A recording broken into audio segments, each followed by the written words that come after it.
live. Yes, we're live.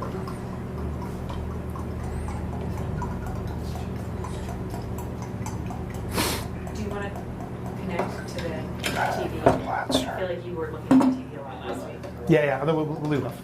We'll leave it off. Sorry. It's a little distracting. Okay. Audio is live.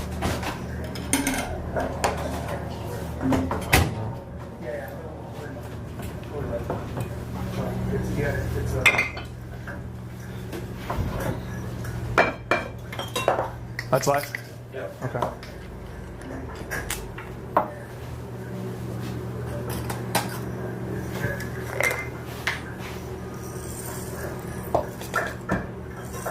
That's live?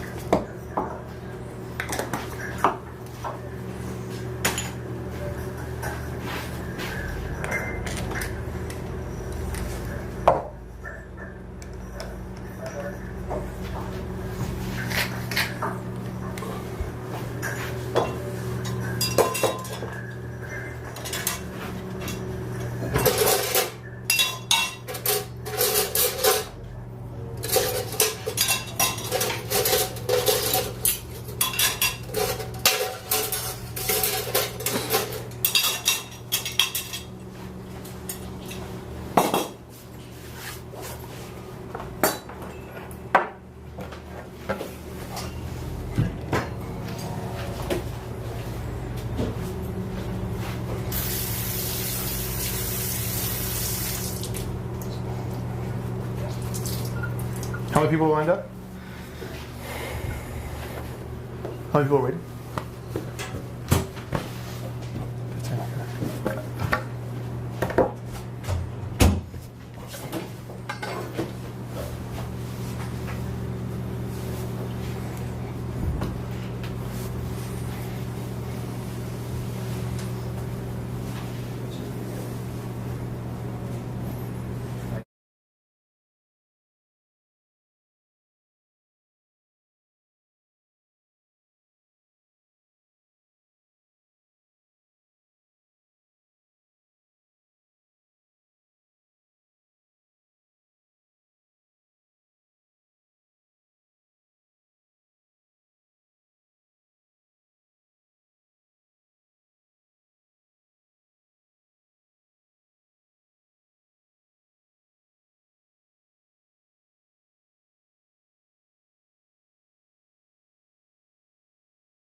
ready to go. Ready to go.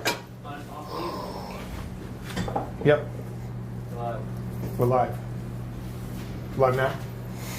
Hey everybody, Florence here. Welcome to Wolf It Down Wednesday. I'm here with my main man, Matt Macera, who's our culinary director. And we're just kind of getting the last little bits of technology kind of ironed out before we go super live with you right now before we start cooking. Also, Amanda Gold, our producer, is sitting right off camera. She's going to be answering all of your questions live. So make sure you pop them down into the comment section. She's going to be reading this live as we go. And we're going to cook tonight. I'm so excited. We had so much fun last week. If you didn't get a chance to watch live last week, you could definitely find that on our YouTube page, Wolf It Down ITK. So check out last week's live performance, which was great. Wasn't that good, man? Yeah, it was really fun. Yeah, super duper fun. We had so much fun with that. Great questions too. Yeah. We had a good time. That's what we did. We cooked together for about an hour and a half last week. So I thought we'd do it again this week, and we'll just kind of keep the party rolling all summer long, folks. And I think this is going to be a good time. And so tonight's menu is going to be very, very exciting. We're making enchiladas from scratch. Right? Love enchiladas. Family favorite at my house. Family favorite. Everybody loves it. You kind of know it, but then if you haven't had a chance to make it before, it feels kind of complicated, but we're going to make a really delicious sauce. And then the filling is going to be kind of simple. It's going to be, we're going to make a chicken wiping enchilada, and then we're going to make a salsa roja from scratch. We're going to finish it with some chocolate, so it has kind of a mole note to it. And we're going to bake that in the oven. And that's kind of a little bit of busy work to kind of get it going, but then the oven does the hard part, bakes it off. And then for dessert, and we're actually going to start that dish first, we are going to make a tres leche cake from scratch. So we got so much fun stuff to do tonight. Keep the questions flowing all night long. We'll be together for about an hour and a half, and I love you. I can't wait to do this. Welcome back to Wolf It Down Wednesday, folks. I think this will be a good time. Yeah. It's good to go? Yeah. Okay, guys, so if you want to get the recipes so you can at least follow along step by step, you can go to wolfitdown.com and then click on the recipe section, and then the two recipes for the enchiladas and also the tres leche cake, what we're going to be making tonight, will be the first two recipes that you'll find. So you can click on those, print them. So as we're starting to go through this, you can kind of play along at home. And then also, like I said, this video, the whole video in its entirety, will be reposted later tonight, if not tomorrow. So you can always kind of go back and make the dish, matched up with the video. So it's going to look really, really good. And recipes are down below too. The recipes are down below. The recipes are also down below. The links to the recipes are down below. So you can't miss them, folks. That's what we're talking about. That's what we're saying. Okay, so let's get started with the cake. Yeah, tres leches cake. So So tres leche cake from scratch. This is going to be a really, really good one. Super simple as far as a dry flour mixture and a wet buttermilk egg cream mixture. We're going to put those two together, and it's going to be really easy. Let's talk about all the ingredients before we jump into this, shall we? Shall we? Love it. Okay, fantastic. So we've got two. Tell me this one more time. We got 2 3/4 cups all-purpose flour. Yeah, 2 3/4 cups of all-purpose flour. Okay, and then we've got 1 tablespoon of baking powder, and then we've got a 1/2 tablespoon of baking soda, and a 1/2 tablespoon of salt. Okay, so that's for the most part going to be our dry ingredients, right? And then we also have 4 eggs, and we have a cup of sugar, right? And then we also have 6 ounces of room temperature butter, and then we have a little bit of vanilla. So, and we also have a cup of buttermilk, right? So this is going to be our wet ingredients. These are our dry ingredients, and then we're going to mix 2 together, and then we're going to pop it into a 350 degree oven, and we're going to bake it for 20 minutes, and then we're going to flip it around, and we're going to bake it again, another 10, and then we're going to soak it in this really delicious tres leche sauce, and it's going to be classic and delicious. Okay. All right, so let's start off with our dry ingredients. We'll get these ingredients all mixed up together first, right? Love it. You just dump in there. Yeah. Okay, great. So we've got. This is for the tres. That's for the tres leche. This is for the tres leche. I can't steal Matt's bowls because we only have so many bowls. Okay. All right, guys. So we've got our dry ingredients. Okay, this is going to be our flour and our baking powder. Okay, and our baking soda. Okay. And then we're just going to mix these together very, very carefully. and our little shallow guy here. Make sure you don't want to splash this around. But you want to make sure that everything's kind of well incorporated, especially when it comes to like the leavening agents. All right, make sure it's all kind of evenly mixed together. All right, boom. And then we're just going to set this aside. Boom. Okay. And then we're going to start on our Creaming our butter wet and our ingredients. sugar. Yep. Okay, so you're definitely going to need a standing mixer, and that's what we've got this week because we're going to be creaming the butter and the sugar together first. Okay, so we got this locked on. Would a handheld beater work too? A handheld beater will totally work. Absolutely, for sure, if you have one. And this is Matt's personal Yeah. one. I just Right? baked 5,000 cookies with that puppy. You did. Yeah. Thing's been around. Okay, so first things first, so guys, we're going to cream the sugar and the butter together. Okay. Boom. Just until it starts to feel like wet sand, and the fat from the butter is going to start to get fluffy and light. Okay.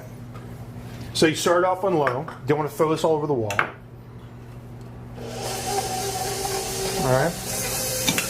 You get a nice shot of that? That's a nice shot.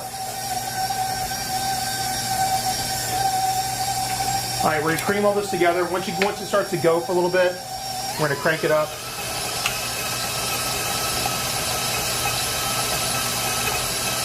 And room temperature butter is very, very important for this, right? If it's cold, you're gonna have a hard time getting to this stage, right? But if you only have cold butter, just let it go. It'll eventually get there, right? As it starts to warm up. A couple things you can do. You can take out a towel and get hot water from the sink and wrap it around, and that'll soften the butter, or even use the temperature of your hands. Yeah, you can also just microwave 20 seconds at half power. Yep. Totally take it to Look at that. room temp. Okay.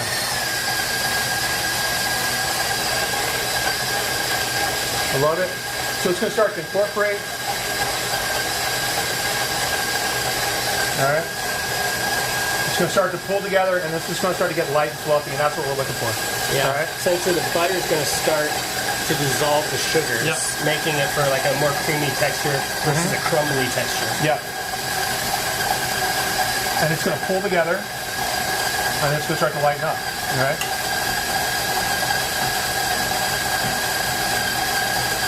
I love cakes from scratch, and I think this is a really good one too, man, because I think this is a really good all-purpose cake batter just by itself. Yeah, I actually used to use the same recipe for batter for the pineapple upside down cake that we used to use at Wafer I Tavern. love it. All right.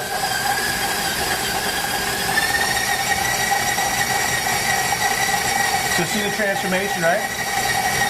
Now it's starting to get light and fluffy, right? Huh? What about what? I'm sorry? Grating it a bit? Grating what? What are you going to grate? Butter, I think, With someone wants to grate the butter with that's fine too. I totally know what you're talking about. Somebody asked a really good question. Can they grate the butter with a box grater? Totally, right? That's totally fine. To me, that's my biscuit trick, right? I use that for biscuits. But if you want to just break it down so it folds in quicker, totally fine. Okay. So now, guys, we're going to crack 4 eggs into our bowl here. And then don't forget, we've also got a cup of buttermilk that's going to go into this. And we've got some vanilla, okay? And the vanilla can be whatever your threshold is for vanilla. I like a lot of vanilla, specifically in a tres leche cake, right? I think it's really, really delicious, okay? So we're going to take the eggs, we're going to drop them in one at a time. Turn this back on again.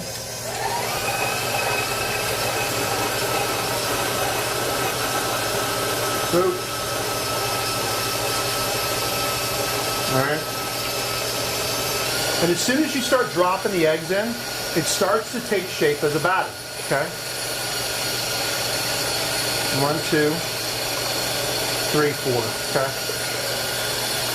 Then we're gonna add our vanilla in.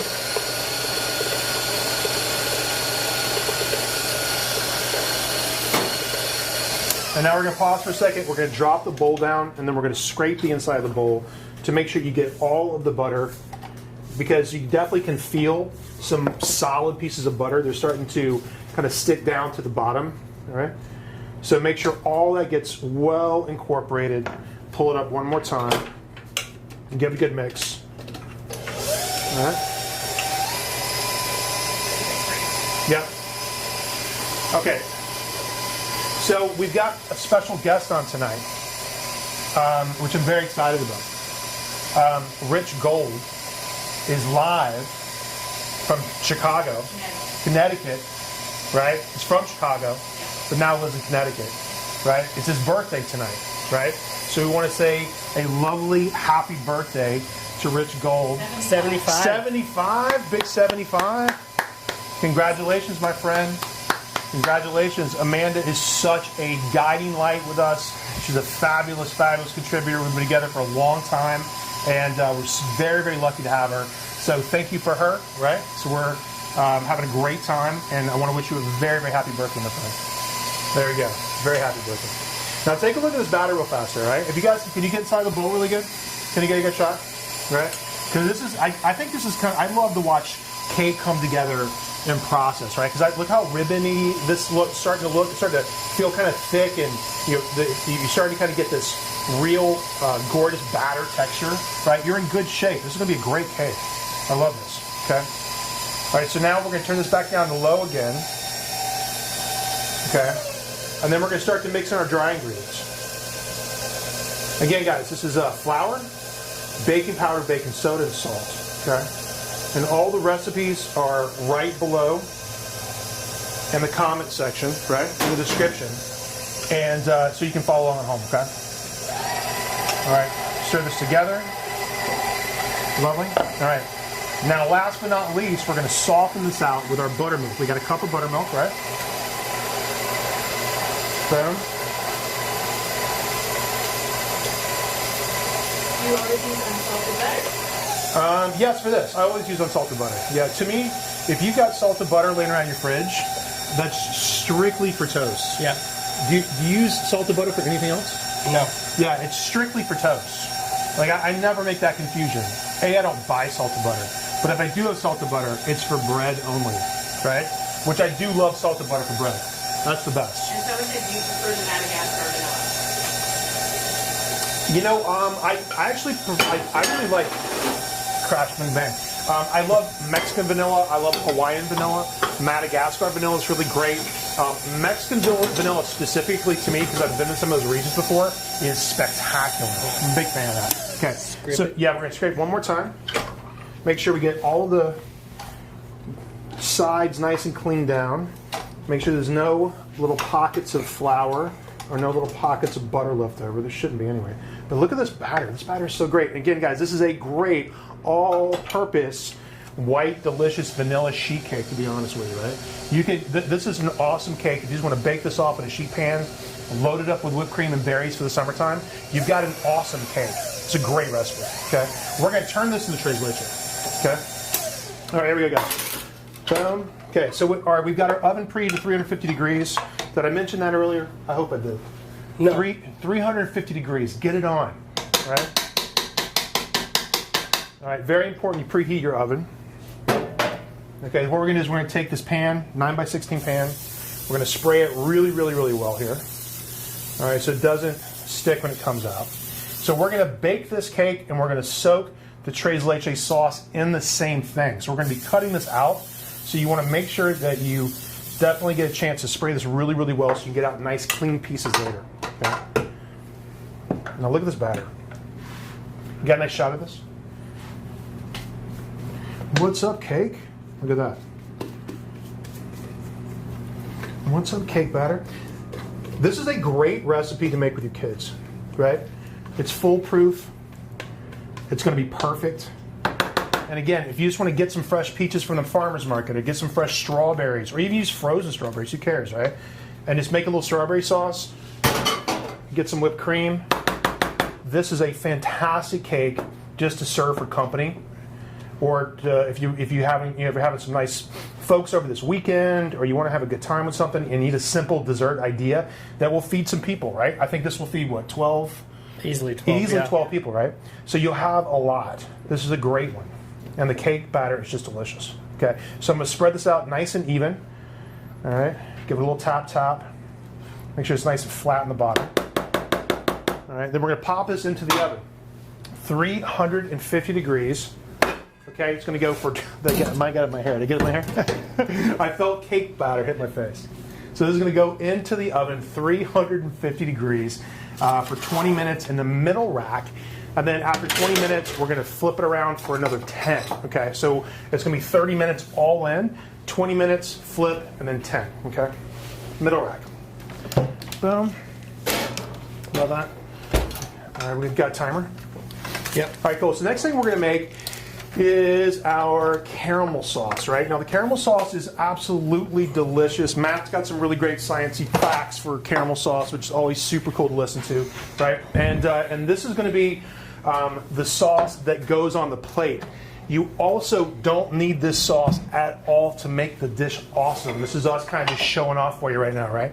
So we're going to make an amazing sauce using Mexican cinnamon and using really, really good vanilla, right?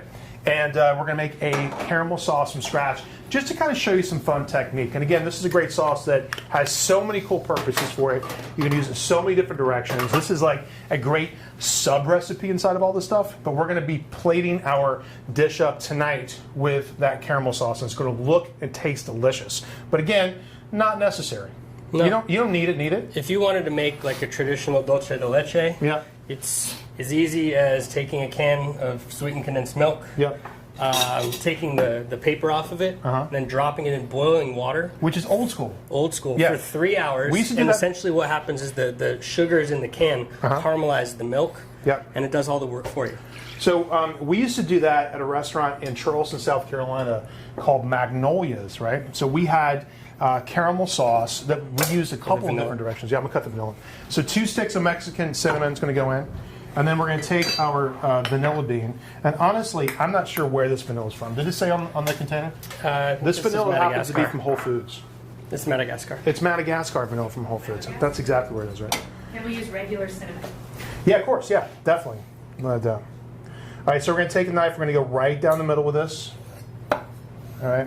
And then we're going to scrape this really luscious tar, right? This black, sticky,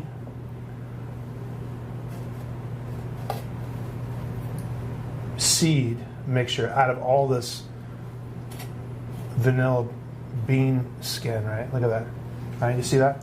Isn't that beautiful? So when you buy really high-end ice cream and you see the flecks of the vanilla, the black seeds, this is exactly what you're looking at, right? Amazing, intense vanilla flavor, right? And we're going to throw that into our mixture here with the cinnamon and our cream.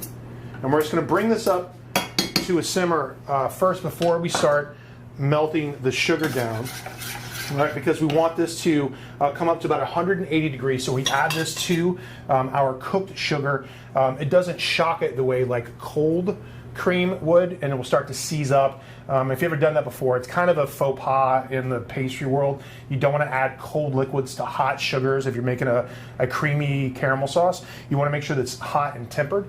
And we'll kind of get into that a little bit later, but first things first, we're just going to kind of bring this up to a simmer, okay? All right? And as a matter of fact, let's just put this on the back burner here, right? Yeah, I can mix the tres leches and get that out of the way. Oh, cool. So we're gonna put the cinnamon and the cream on. Matt's going to start to warm that up. Now, this is going to be the mixture that's going to be our tres leches, right? Our 3 milks. Okay, so we've got condensed milk, which is just delicious. And this is kind of a sweet dessert, right? So the strawberries we're going to put on top are going to have a nice bright, thanks so much, a nice bright acidity to it, so it's going to balance it out.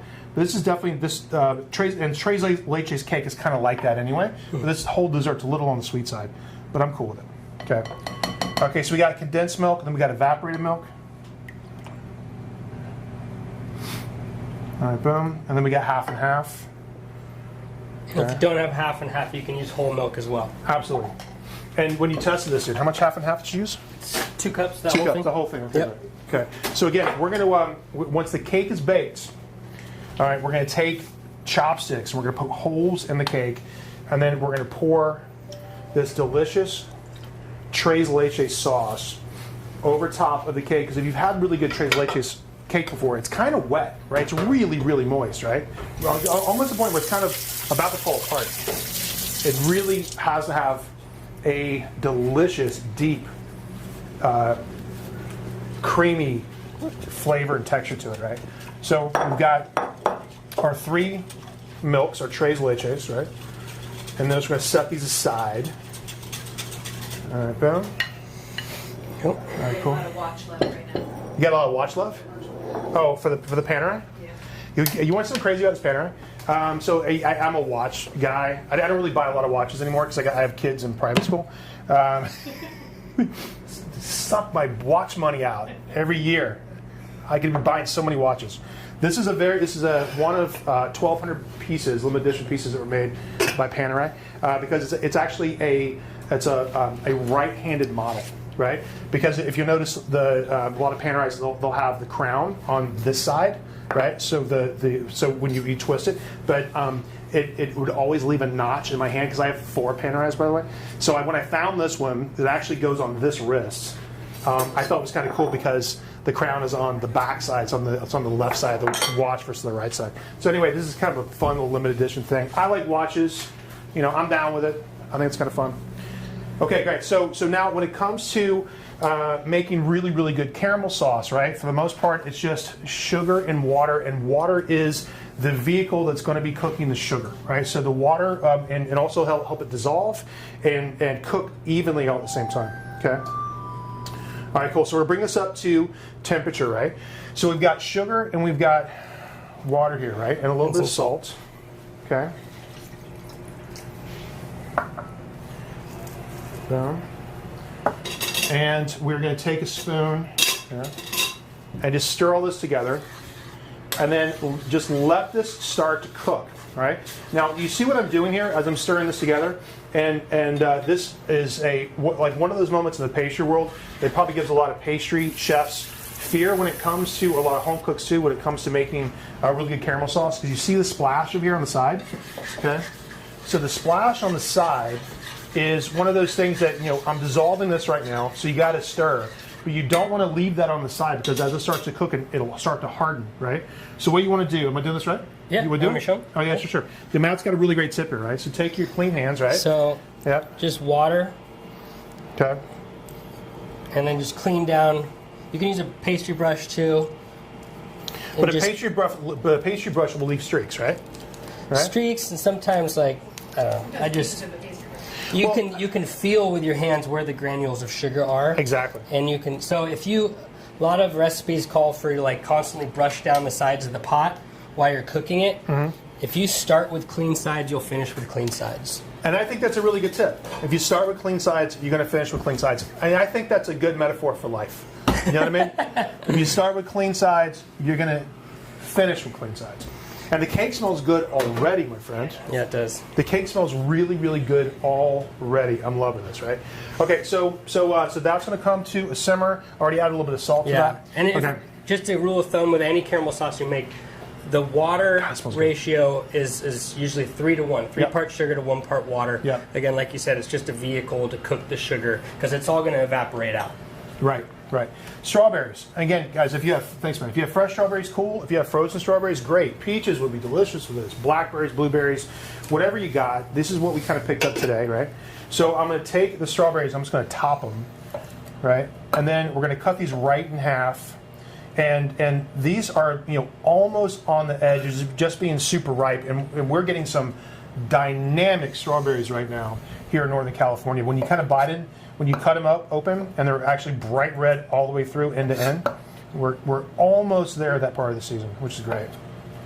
So we're going to macerate these, right, with a little vanilla, a little sugar, and a little lime juice, right? Because I think the flavor combination, specifically if you're talking about a great Latin American flavor profile, we're making enchiladas, we're making tres leche cake. Let's hit some lime on this, because I think that's going to be super duper tasty. Lime zest and lime juice.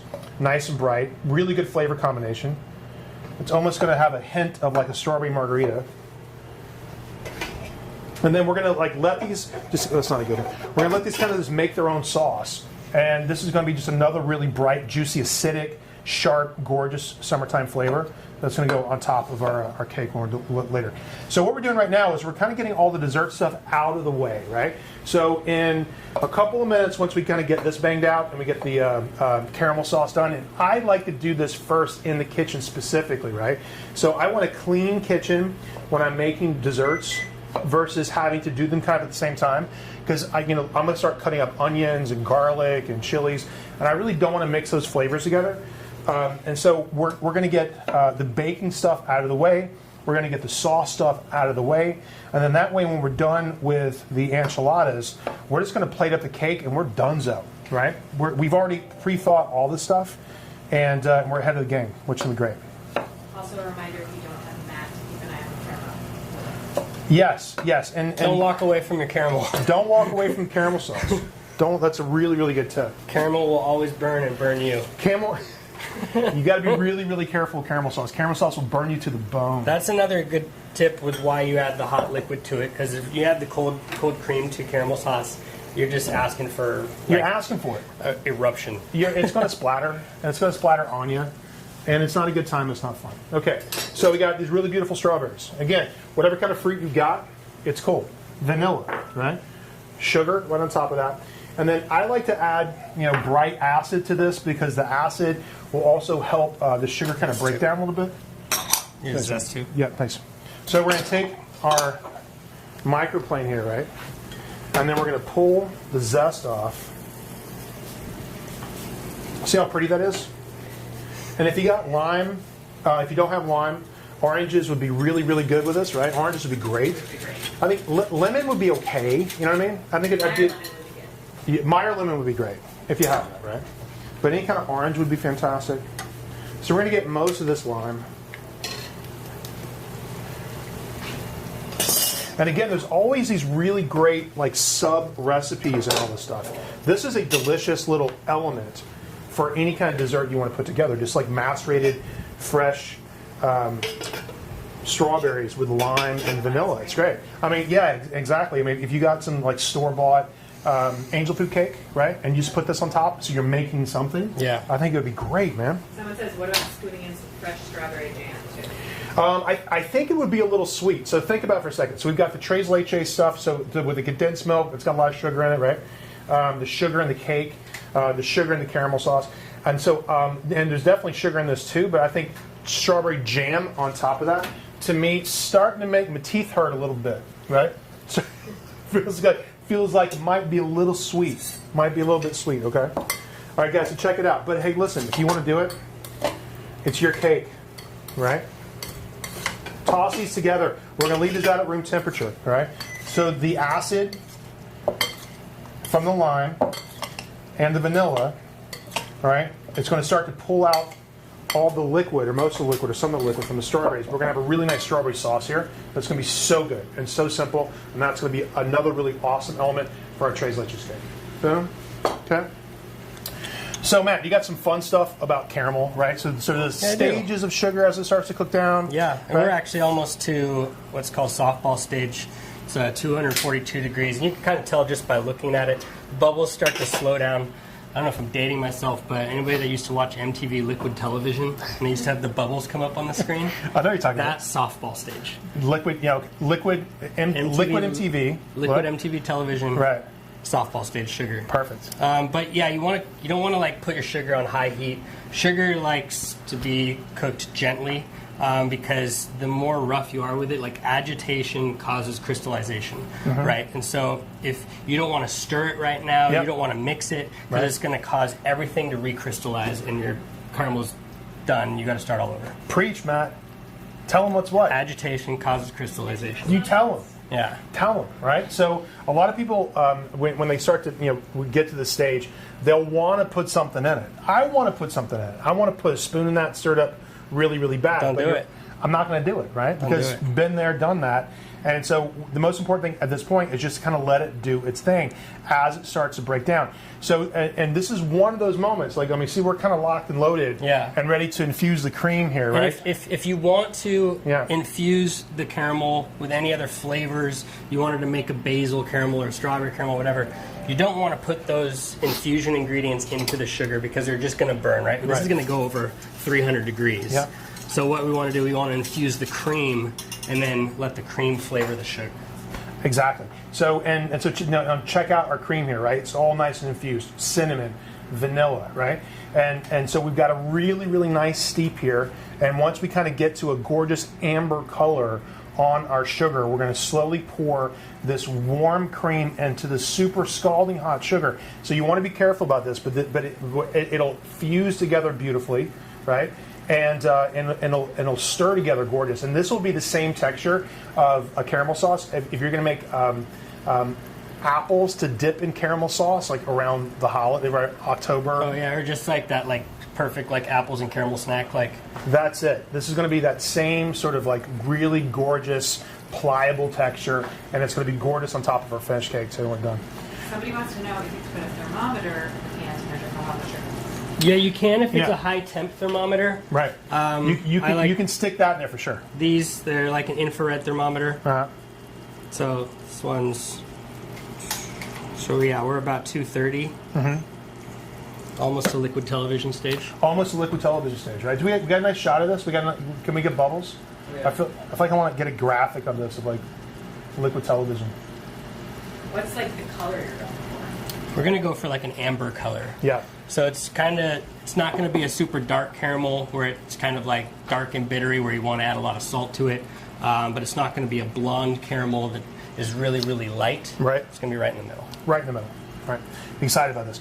Now, this starts to darken really quickly at this point. And again, you just have to be kind of locked and loaded with all your ingredients, ready to go, right? Because, and visually this is starting to change color in my eyes already. It's starting to kind of take on a lighter or darker shade of blonde.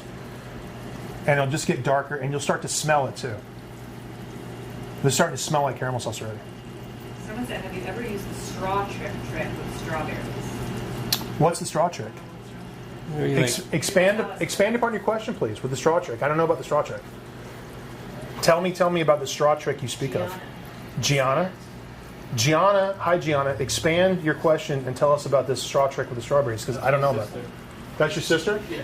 That's your sister? Is it something or is it nothing? No, she's a big baker. She's a big baker? All right, so Matt's fishing out the cinnamon sticks, right? Can you put a liquor in the caramel after the cream, like L'Oreal and Red? Yeah, all day for sure. Like I would add the liquid. Like when would you add that to the stage? That's if you wanted to add bourbon to this or whatever, right? Once you've achieved the level of caramel you want to get to. Yeah. Again, you don't want to burn it. If you want to add like a porter beer to this and make like a porter caramel sauce, That'd be nice. It'd be delicious. Really, really good. Really good. Uh-huh. But again, you don't want to add that later, because once that porter reduces and cooks, it's going to get like super bitter. Sure. So just a splash a little bit later so you can taste it for sure. I like it. All right, here we go. It's starting to smell good. The cake smells good. If you guys are cooking along with me, sorry we didn't get a chance to get the recipes out to you a day in advance, but we got them out to you this morning, so that's a lot. But if you want to go to wolfitdown.com, you can download these recipes as a PDF, or just click on the link down in the description and you'll have the recipes right in front of you, and that way you can at least follow along. And like I said, this whole video step by step, and again we're going to get the base of the cake out of the way, and then we're going to get into like hardcore enchilada town in a couple of minutes as soon as we get this last step finished. So we've got the tres leche liquid done, we got the strawberries marinating, macerating, and we've got the cake in the oven that's got how much time left on that? Well, it's got about 6 minutes. 6 minutes till we rotate it. Yeah. And then, so about 15 total. About 15 minutes total left. So in about 5 minutes we're going to flip it around. 6 minutes we're going to flip it around, and then pop it in for just another 10. And it's in again. Like I said, this is an awesome, great sheet cake recipe that you can use all summer long. Even to if you could take this and bake it off into separate round cake pans, this makes a great birthday cake. Yep. This is a great all-purpose, delicious, white, fantastic cake recipe. It's good. I feel like we're watching paint dry. You know what I mean? Yeah. So while you're watching paint dry, Yeah. I'll tell you about the strawberry trick. You stick a straw at the top of the hole of the strawberry, and it pulls the hole right in. I like that. What's your name again? What's your sister's name? Gianna. I think so. Gianna's got a really good tip with strawberries, and I don't think we have any more strawberries, and I don't think we have a straw, or I would demonstrate that right in front of everybody.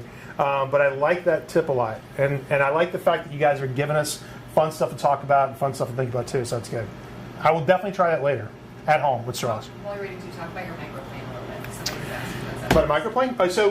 So microplane, to me, like, this is kind of one of those great tools that you got to have at home, man. I mean, honestly, like, if, you know, with dishes that call for lemon zest and they call for, you know, orange zest or shaved chocolate, or freshly grated nutmeg or grated cinnamon.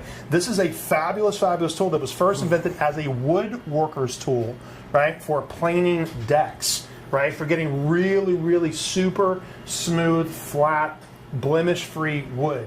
And then somebody had the bright idea to actually put it on the zest of citrus, and it takes off just the perfect amount of that vibrant, oil-soaked citrus skin, either orange, lemon, lime, tangerine, you name it, without necessarily having to get into the pith and the white part, and that's the bitter pit. So when you're pulling a strip of citrus with a vegetable peeler, you're always going to get a little bit of that, but with this you get nothing. All right, so this is a great tool. They're cheap as chips. You get it at any store. You get it at Williams-Sonoma, right? These things, I think they're $15. I don't know exactly how much they are, but I think they're $15.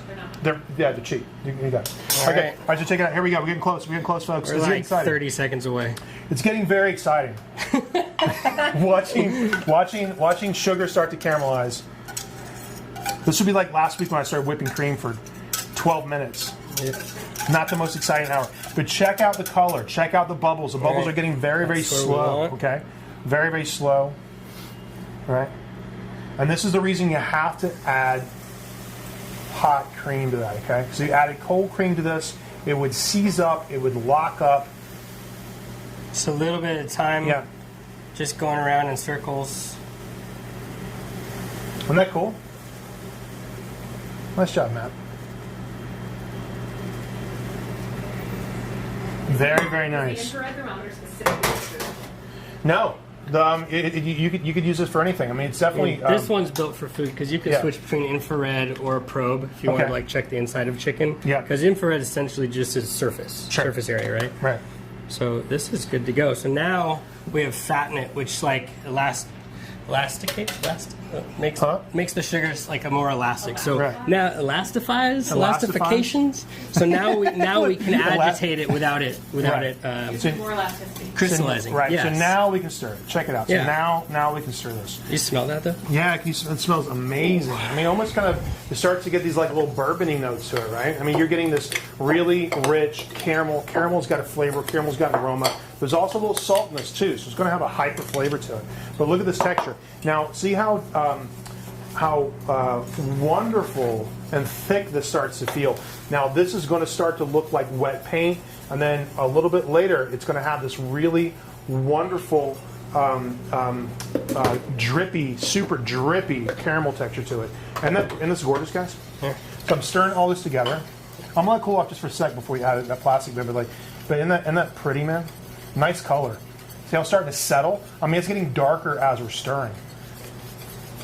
Isn't that great? Okay, so we're in good shape. Okay, so cake has a couple more minutes in the oven here, right?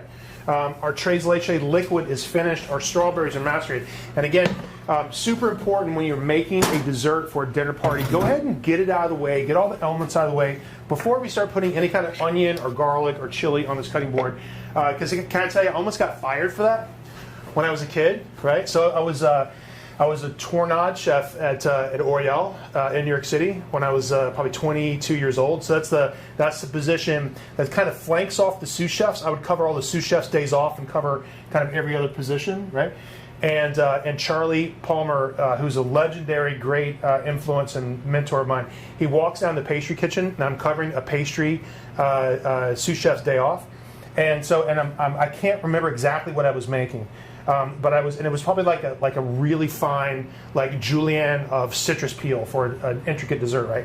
And Charlie Palmer walks up to me, and I don't know how he had this sixth sense, but he did it. He walks up to me, and he picks up some of my citrus peel and smells it, and then takes everything on my cutting board and dumps it in the garbage can.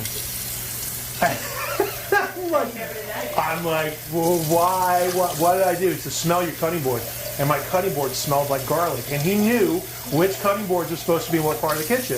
And for some crazy reason, this cutting board ended up in the pastry kitchen. So anyway, these life lessons kind of stick with you. So get it out of the way, folks. Just pastry here, savory here, and then we'll eat them together. Okay. All right, cool. So the next thing we're going to make is we're going to start to work on this really intense, fabulous salsa roja, right? And in the description we call it salsa, like mole salsa roja, because we're going to finish it with chocolate right at the very end. This is not a mole sauce. This is sort of a riff on those great flavor combinations. This is sauce we came up with, and I think it's fabulous, really, really delicious. Not a mole salsa roja with mole notes, okay? Because we're going to finish it with chocolate, right? So first things first, we're going to take our dried chilies here, right? And we're going to take these, and we got these from, just the grocery store. Nice big bright leathery chilies, right? These are ancho chilies, okay? Which are dried poblanos, okay? All right, and we're going to take these. If you could even kind of get a nice color profile on this, if you can see that, all right? Can you see how pretty those are? See the color? They're smoky, they're leathery, they're sweet. They taste like spicy cherries almost, right? With like a little leather hint to it. It tastes like dried cherry. It smells like dried cherry to me. It's so good, right? All right, so here we go. We'll take our dried chilies. It's going to go in, okay? All right, and then we're also going to start to add our spices to this too. All right, and we're going to hard toast these. Okay, so we got whole coriander seed. Okay, we've got our cumin seed, and cumin is a very, very important flavor profile in this particular recipe because cumin tastes like tacos the same way that sage tastes like Thanksgiving, right? So this is a very, very important ingredient in this, and even if you're kind of in your kitchen, because we're going to grind all the stuff up later, if you're in your kitchen and you have ground cumin, cool. Don't toast it as long as I'm going to toast it, because ground spices don't toast the same way. You can give it a little love, but don't let it go, because those will burn for sure. Okay, so we're going to crank this up in the pan. Boom.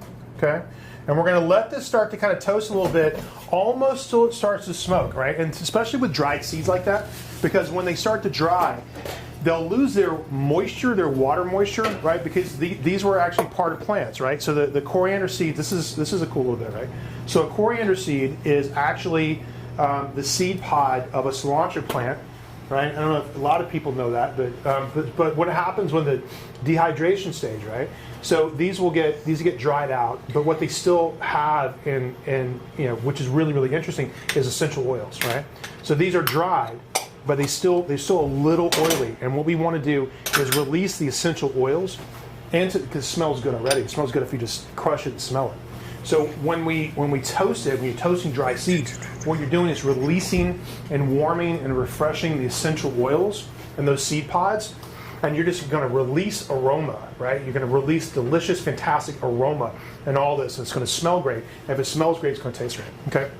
Now, so people want to know are the chilies spicy? Like how we What? Look at that cake, kids. Look at that cake. Have you flipped this already or no? You flip it. Yeah. It's flipped. It's done. It's flipped baked. it, reversed it. What's that Missy Elliott track? Cake tester. Cake test it, flip it and reverse it. Okay, great. Clean. So Matt flipped it around for it was the final 6 minutes, and he flipped it around. And again, so we could flip this out right now, right? And again, this is a great all-purpose sub recipe and all this stuff, and that's the reason I like cooking with you guys, because there's so much takeaway. We're making a dish, cool, but we're making like 5 or 6 great sub recipes. You can do whatever. It's an awesome cake recipe. Okay, cake tester came out clean. Yep. You did that a little fast. Sorry. You did it a little fast for the folks at home. All right. So it was one like way you can. Because honestly, I didn't even see you pull the cake out of the oven. That's how fat, like a ninja, like a baker ninja. So okay? one way you can tell if a cake's ready. I don't know if you want to get close on this, Nick. Let's get close on this. People want to get close on it. Just by feeling it, you can tell. I'm gonna flip around this way so we get when like a better you shot. press on it and it kind of bounces back and it pushes back on your hand. Yeah. Or boom. Cake tester. Coming out clean, folks. Exact clean. Coming out clean, folks. Toothpick works also. Toothpick works, chopstick works, skewer, whatever, okay? So now what we want to do is we're going to start to add, and when you tested this, you added all of this or what? It was probably about 1 cup of it that didn't go in. 'Cause About I didn't want to 1 make cup. it too wet. Yeah, I completely agree.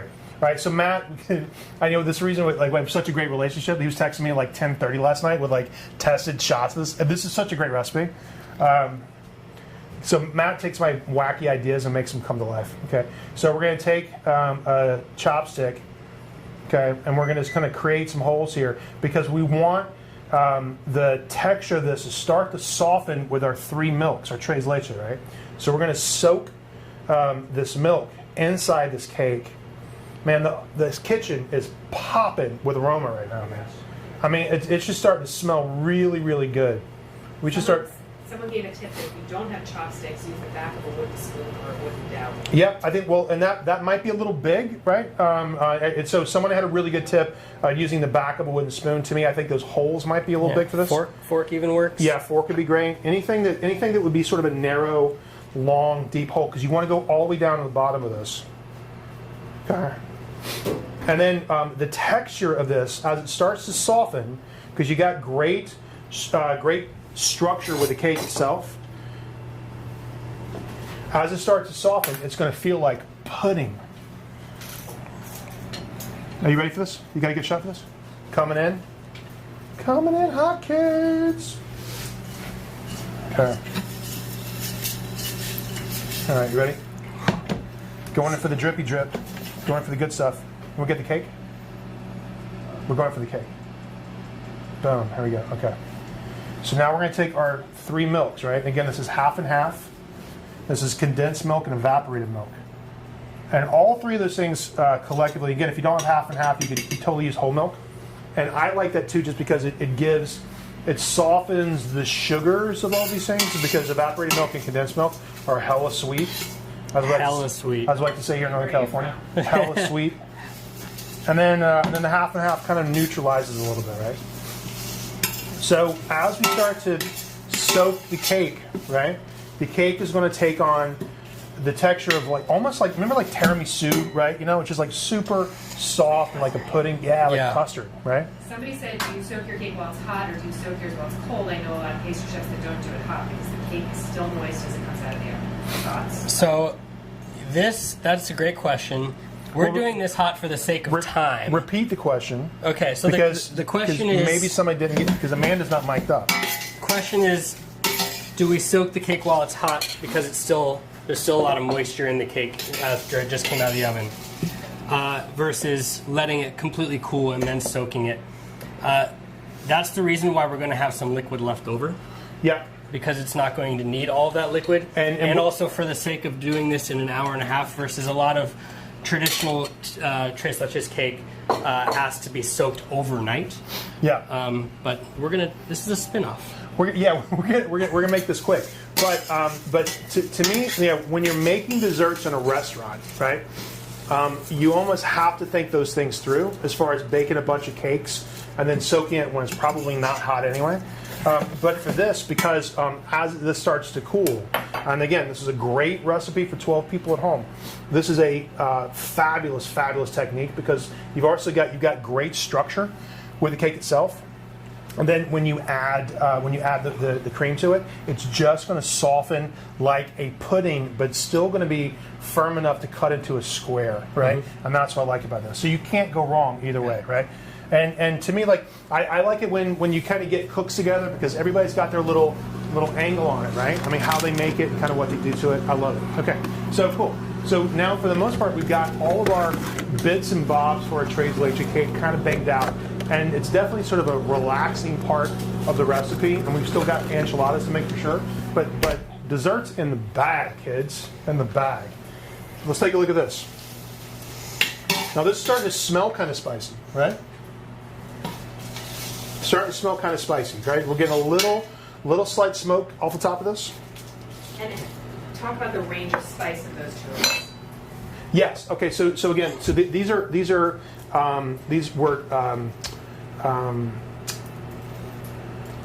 this is a medium heat. This is not particularly spicy. This is not a crazy super hot sauce. Okay. So a lot of these dried chilies specifically, unless you kind of get a lot of these big gorgeous chilies, they're not going to have a ton of heat to it, a ton of capsaicin. What they're going to have is a zesty aroma to it. Now, this is spicy, like don't get me wrong, but it's not blow your head off hot by any means whatsoever. Okay. All right. So next thing we're going to add is our oregano. Adding this last, okay, because it is much softer and not as hearty as some of the heart seeds. But I definitely kind of warm that up too. All right. But and then boom, that just starts to change immediately. Can you smell that? Yeah. Oregano, boom. Okay. Now, so the next thing we're gonna do is we're gonna add the water to this, right? And then we're gonna start to roast some of these vegetables into the and under the broiler. Okay. All right. So we got a little bit of water here. We got a cup of water. Okay. Bang. So this is gonna be the base for our salsa. Okay. And again, we're gonna grind up all this stuff a little bit later. Right, but now what we're going to do, and again, that just really just opened up, right? The aroma that's just totally opened up. So we're going to simmer the chilies until they start to break down, and they're going to get really soft here. And then this sauce itself is going to be just a gorgeous color. Remember when I held the chili up earlier? That gorgeous, intense, leathery red is going to be the base for all the stuff. It's going to be good. Now we want to add some vegetables to this too. So we've got tomatoes, onions, and garlic, and cilantro. And we've also taken the oven and we've gone from 350 where we baked the tres leche cake. We've turned on broil. Okay, crank the broiler up to super duper high because we're going to char the tomatoes and the onions and the garlic, right? To kind of give almost sort of a a little nod to like a wood fire. Like if you got the grill on, that would be great for this because I just love when tomatoes and onions and garlic start to grill. Like I just think those are super intense, lovely flavors. But for tonight, we're just going to take the tomatoes, kind of cut them in quarters, so we can kind of grind them up later. And we're going to pop this onto our sheet pan here. Are you guys having fun out there? I love this. Somebody wants to know. Yes. You'll like this one. What kind of kicks are you rocking today? What are the best cookie sneakers? What kind of kicks am I rocking today? Okay. Oh. You know me. First of all, I like that. And then what was the second part of that question? What are the best cooking sneakers? Best cooking sneakers. So, excuse me. I'm sorry. I got a little chili choke. Okay, let me get these on, and then while my hands are still clean, and I'll show you my sneakers, right? Because I'm into Adidas, right? As they like to, or Adidas, as I like to call it. I think those are really great. So I have some 4D trainers on today, which are super cool. I paid way too much money for them on Goat, like I always do. But I just got some other really good sneakers too. So my good friend Seth Fowler, who's a shoe. That was Seth Fowler, right? That was Seth Fowler? Yeah. Seth, I love you, brother. He's a shoe tuber, right? And he just sent me a pair of family and friends and family sneakers. And I love them. I just got them in the mail yesterday. So check out Seth. He's got an awesome YouTube channel. That's where I get all my deets, all my sneaker deets from Seth. He's the man. And thank you so much for the shoes. I didn't get a chance to, I didn't wear them tonight because I didn't want to get salsa roja on the brand new sneakers. I just thought it'd be bad for them, right? If I'm going to trash them, I'm going to trash them doing something different. Okay. Thank you, brother. I appreciate that, man. Thanks for watching. All right, cool. So we got onions, boom, boom, boom. Okay. And we got garlic. Boom. And we're going to smash the garlic. And again, guys, we've taken the oven. Don't forget, we've gone from 350 degrees with the cake. The cake is baked. Now we're going to broil. And what we want to do is kind of get a nice char on all this stuff too. Like we're going to blacken this. We're going to get some like really nice kind of like hard cooked color and texture on top of this because we want it in the sauce. We want all that in the sauce. Okay. Salt.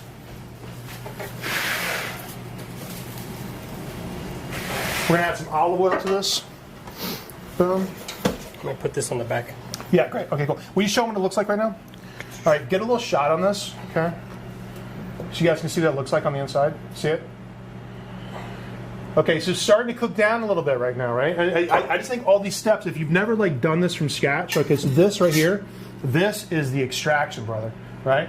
This is the good stuff. This, let the camera catch it for a second.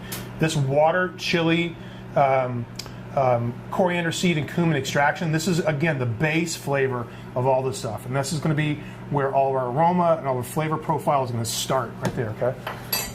Okay, so cilantro, stems and all. Bang. Okay. Salt under the broiler. Okay, we're gonna really char these and let them go. Okay. Boom. All the way back. Lovely. Okay. So now, while my hands are clean, Seth Fowler wanted to talk about sneakers. Okay. So I just think these are super duper hot. Adidas. These are the 4D, right? These are the ZX4000 4D, right? These are some of my favorite sneakers. Super duper comfortable. Super duper comfortable. I don't know what these are going for at GOAT right now, but I'm a big fan. I like them a lot. These are great. A little sneaker nod, a little watch check. You know what I mean? All right, guys. So we're going to be making chicken and white bean enchiladas for our filling, and so we have 3 chicken breasts, and this is enough to, because we're going to be spreading this out with white bean filling too. So this is definitely enough chicken, right? And feel free to mix this up. If you've got ground beef, that would be great. As a matter of fact, we almost went ground beef for this particular recipe. If you've got ground pork, that would be great too. If you want to make them completely vegetarian, or we're going to add some cheese to it, so it will be vegetarian. But you can make this vegan at the same time. So again, this is just a decision when it comes to like what we're going to do here, that you can totally make your own. It's all going to be good. All good in the hood. It's going to be great. Okay. So chicken breasts, boneless, skinless chicken breasts, a little bit of salt on top. Okay, we're going to take our pan here, crank this up. Boom.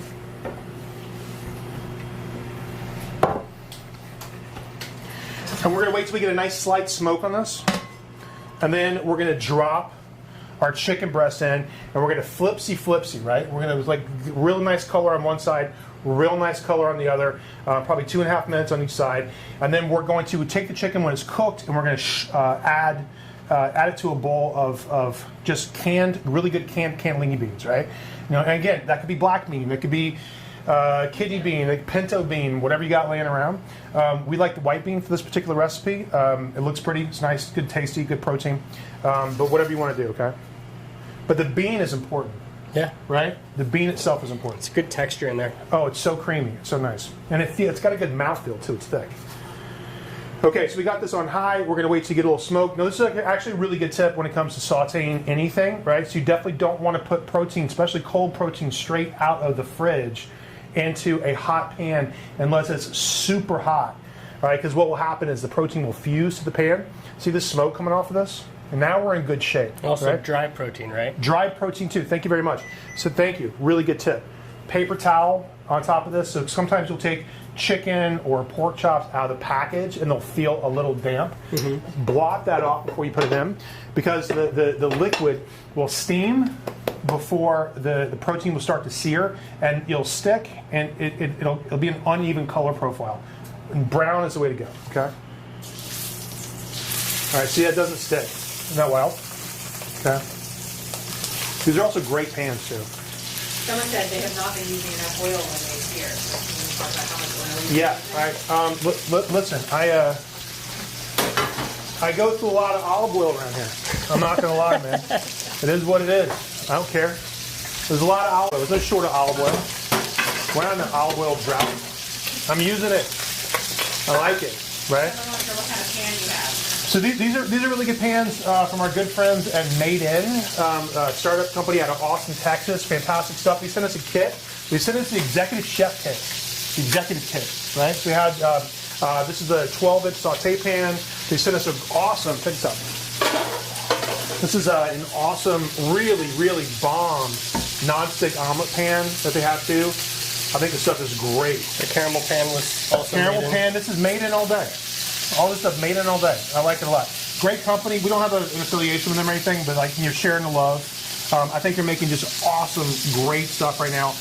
Made in, startup out of Austin, Texas. Check them out. Check them out. I think their pans are just super duper cool. Really good. All right, cool. So we're gonna flip this over. Get some good color. Get my tongs with them. Perfect. Oh, thanks. Okay, so we're going to get some really good color in this. We're going to flip it over, and then we're going to finish it in the oven. Okay? So, I'm loving this vehicle. I'm so happy you guys are with us today. The questions are rolling in. Lots of really good smiley emojis that are kind of come along with that. I'm feeling it.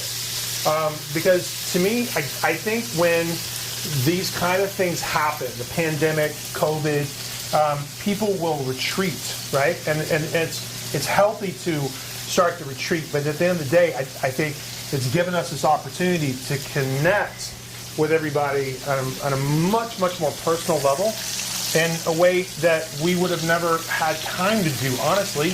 Like if I weren't doing this right now, we'd be shooting a great food truck race, right? And I love doing that, and we'll pick it up sometime for sure. But now we get a chance to kind of get in the kitchen again and cook and have a good time and swap stories and answer questions and make some great recipes for you. They're going to be great.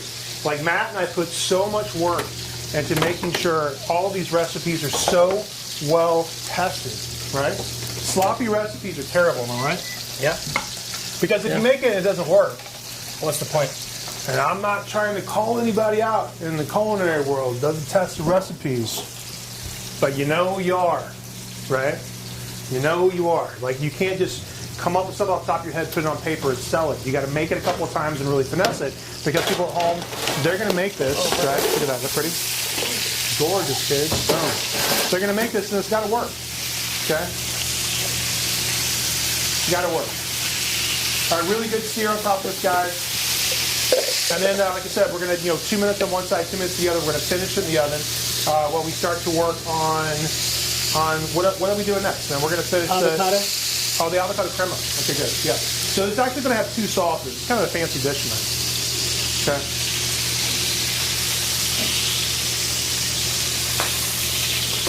All right, so I'm just going to go and get these in the oven right now. All right, kind of let them bake. Okay, and you could totally, what you could do if you want a hack for this particular thing? Rotisserie chicken from the deli. Yeah, man. Yeah, all day long. That's a great hack on this. Okay, little salt. What happened, Matt? Just flipping the pan around. And you got some tomato on your towel. Got some tomato on my towel. Do you get a little tomato on your towel, bro? Those things happen, right? In the test kitchen, those things happen. Okay. So the next thing we're going to do is we're going to start to make kind of like a secondary sauce. We're going to make a frivolous, gilding the lily, completely unnecessary, sexy sauce that I think looks really great.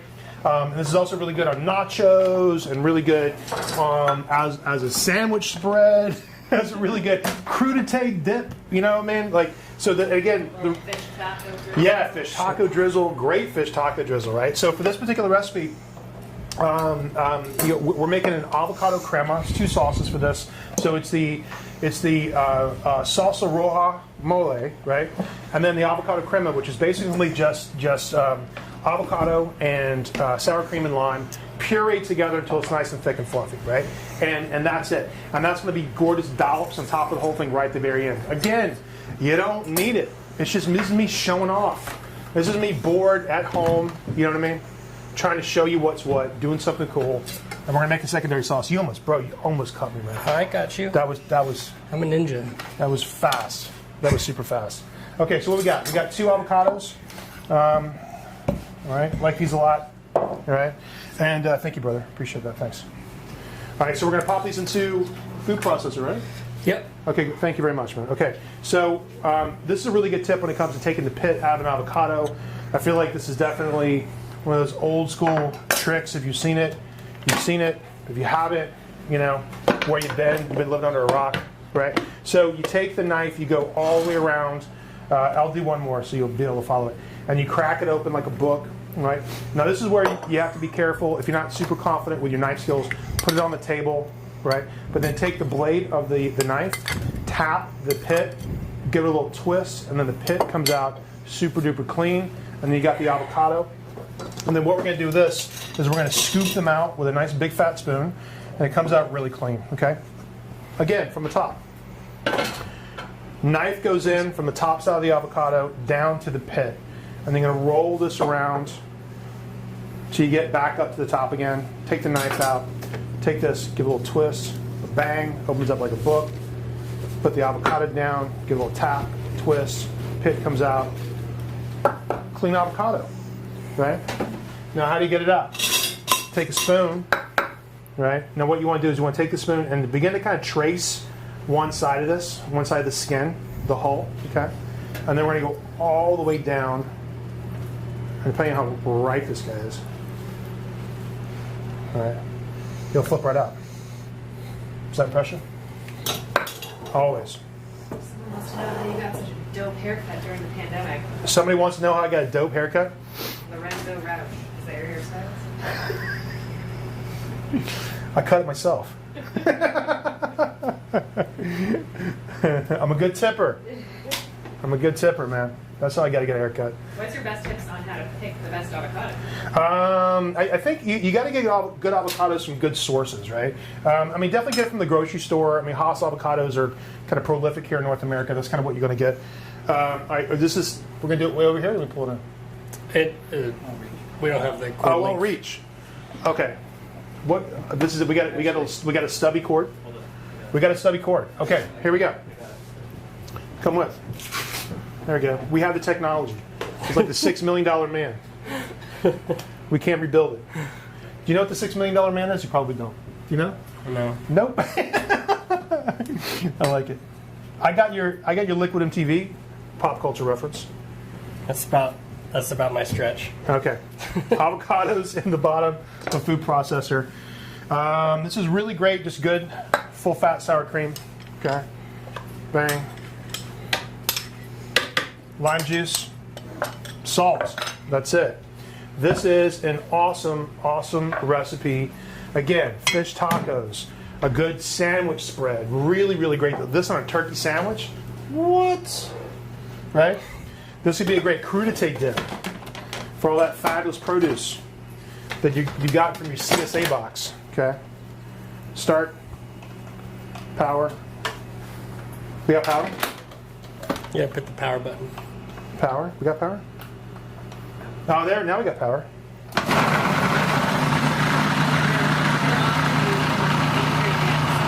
Hang on. I can't hear you over this powerful Breville food processor because the motor is so powerful. It's chewing through the avocados and creating a deafening noise all at the same time. You see this like that? This color is pretty, right? Super pretty. Very like teal. I think my mom had a fridge this color. As a matter of fact, I know she did. Boom. Take a look at this. Avocado crema. So the question is actually about the chilies, which is how long do they last in the can? What do you mean, like the dry chilies? Dry chilies. Oh, forever.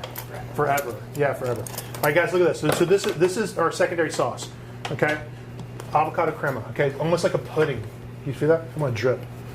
But isn't that great? Thick, rich. Again, this is really, really great on top of nachos, right? What else would you do with this? This is a great salad dressing, no joke. This with like a ice cold iceberg tomatoes, right? That'd be really good. It's delicious. Okay. Avocado crema. Boom. We're gonna deli that up, right? So that way we got it ready to rock and roll. Thank you for that. Okay. Boom. And somebody wanted to know how you cook chicken so it doesn't get too cooked on the outside, burnt on the outside, and raw on the inside. Well, you definitely, if you know, what the sights and sounds of the kitchen will give you some really good intel on how you're doing, right? So if it's pale, you're probably not getting enough heat on the outside to turn your pan up a little bit. And if it's not hot on the outside, it's probably not going to be hot in the middle.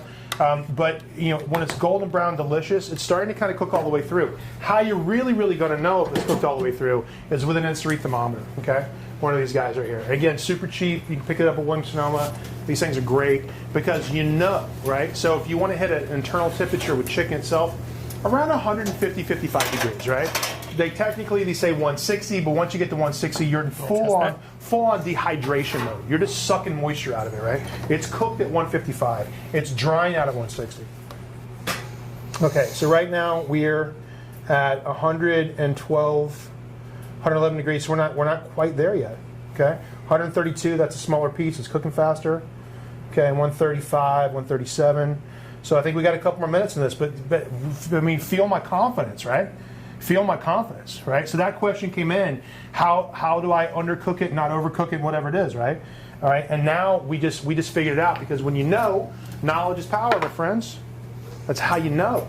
You get one of these things, you stick it in the chicken, and the chicken's going to tell you if it's ready or not. If it's not, it goes back in the oven. You like pound it out so it doesn't stay raw in the center, or like a good way to do what you're doing right now, right? Sear and then finish. I wouldn't. Yeah. Like, go. I'm sorry. You were agreeing with something. I don't want to say. What were you saying? No, I was agreeing with Amanda and you that, go, like, you want to keep cooking upward, right? So it's like searing it, getting that crust you want on the outside, then finishing in the oven to cook through. Exactly. Versus like searing it the entire way in the pan, which you can do, but you kind of got to babysit a little bit more. But you do, right? Yeah. And you're going to develop, because specifically with this, the reason we want the color is because we want the flavor, right? Like brown is good, right? Maillard reaction is delicious. That's that brown roasty flavor profile that all brown foods will develop if they've been cooked properly, right? But we don't want to hammer it, right? So I don't want a tough, chewy texture on the outside. So we're gonna get a nice golden brown kiss on it, and then finish it in the oven where it starts to kind of cook and bake, or what we like to call sort of like, pan roast in a way. Anyway, yada yada yada, yada yada yada. Do you ever use canned enchilada sauce? Do I use canned enchilada sauce? Can I tell you, I just opened up a box of this ingredients from the chef from Mexico, and he had an enchilada sauce. I was reading the ingredients, and it looked pretty bomb. And again, I'm not in your kitchen. No one else is going to see you do whatever you're doing. And if you're happy with it, that's the most important thing. So if you got some jarred enchilada sauce, go ahead. Who's going to know? This one's going to be better. I'll tell you that for dang sure. This one's going to be delicious. So take a chance on a high school dance when Missy was ready to play. What can I say? Okay, so but anyways, so back to this. So our extraction, right? So we've got our dried red chilies, right? Okay, with cumin and coriander. All right. Now the cool thing about this, the chilies are going to start to soften up, right? So they're going to start to soften up. They're going to start to reconstitute, rehydrate. So that's going to be God, it smells amazing. Oh, so good. That's going to be a puree a little bit later, right? Yep. How are we doing on this? You want a little more? I think I want to go a smidge more, right? But not a ton, because what we're going for here is a really nice blackening char on the tomato skins, right? That's what you really want, because you want that hard roasted flavor profile. Because I think a lot of Mexican cuisine is like rustic, right? The flavor profile, the cooking techniques, the color, the texture. There's burn bits in it, right? I mean, it's char, it's flavor, it's raw, it's big, it's in the face, right? So it's that. So what you got? You want to work on some garnishes? You shave those in the meantime. I'm going to shave these radishes up. In the meantime, this was like a little further down our to-do list for this evening. We're going to get on this nice and bright and early. So these are just really great breakfast radishes that Matt picked up at the store, right? And then what we're going to do is we're going to try to kind of give you a really nice POV on the inside of this little radish's soul, right? So instead of just going at it, what we're going to do, check it out. I'm going to try to cut this and try to keep both ends of the tip on this, okay? And I'm going to try to get as much of the radish stem as possible. I'm going to whack that off, right? But we're going to slice this up, and it's going to have like a really cool, gorgeous, organic presentation to it.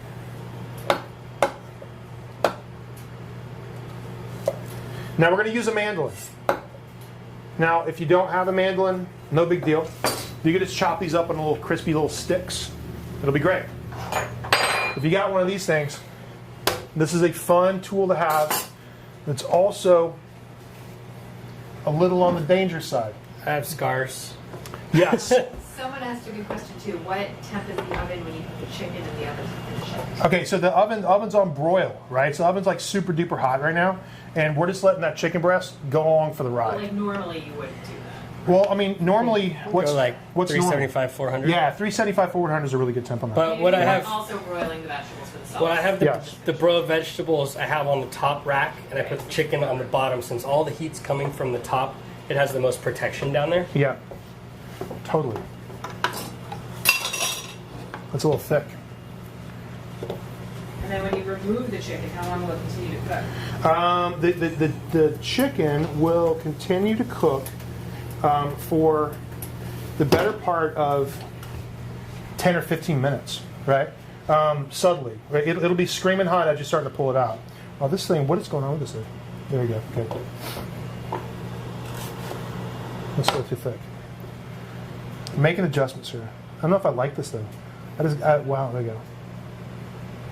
I just got it. This one feels a little swirly.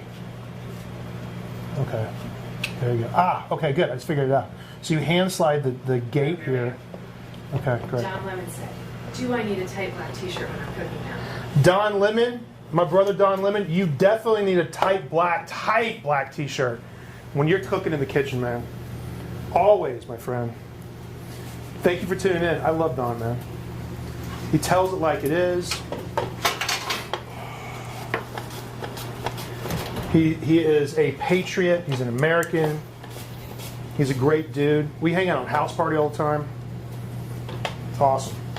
Radishes, okay? Slicing these guys up. This is going to give some really pretty color and texture on top of this. This will be the new house party, okay? I think this will be our new house party every week. We'll do it on YouTube. Okay. So we got a nice little pile here. And again, these are going to be nice little garnish that's going to go on top of everything. All right. How we doing on the chicken cook? Chicken's good. Now we're talking. Check all that out, folks. Look at that. Isn't that great? So we get me a little bowl for that. Yep.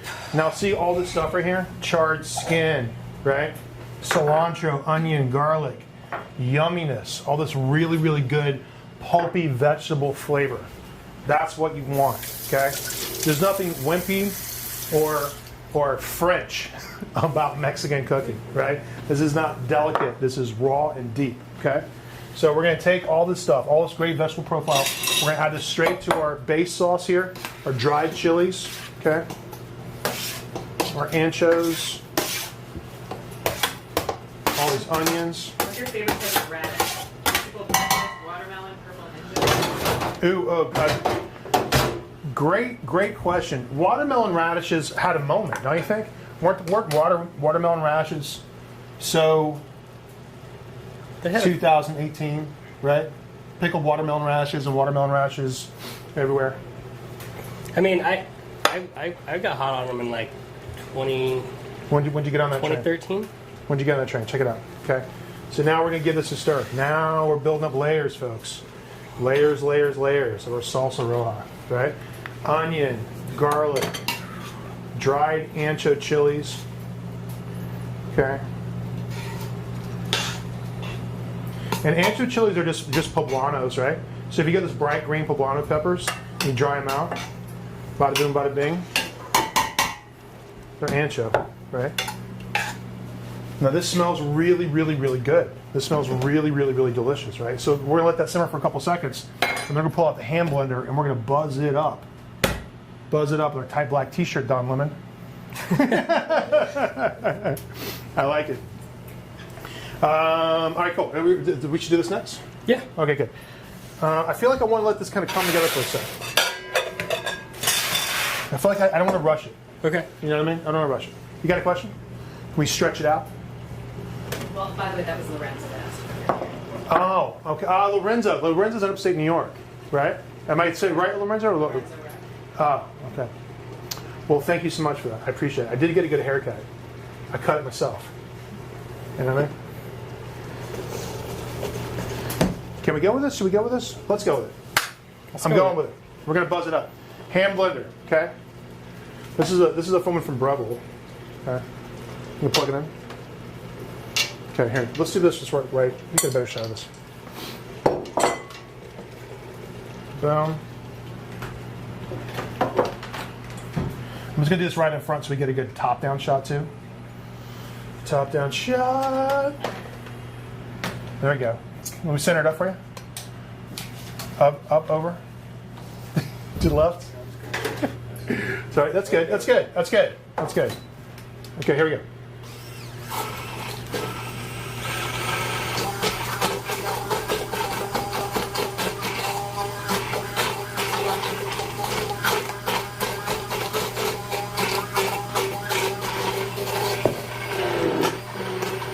Yeah, kids.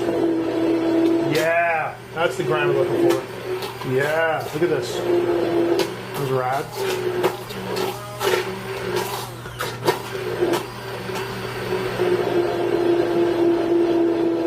Oh, so satisfying. When you get down to the bottom of it.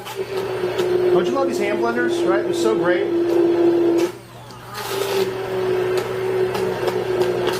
This is from our good friends at Brubble.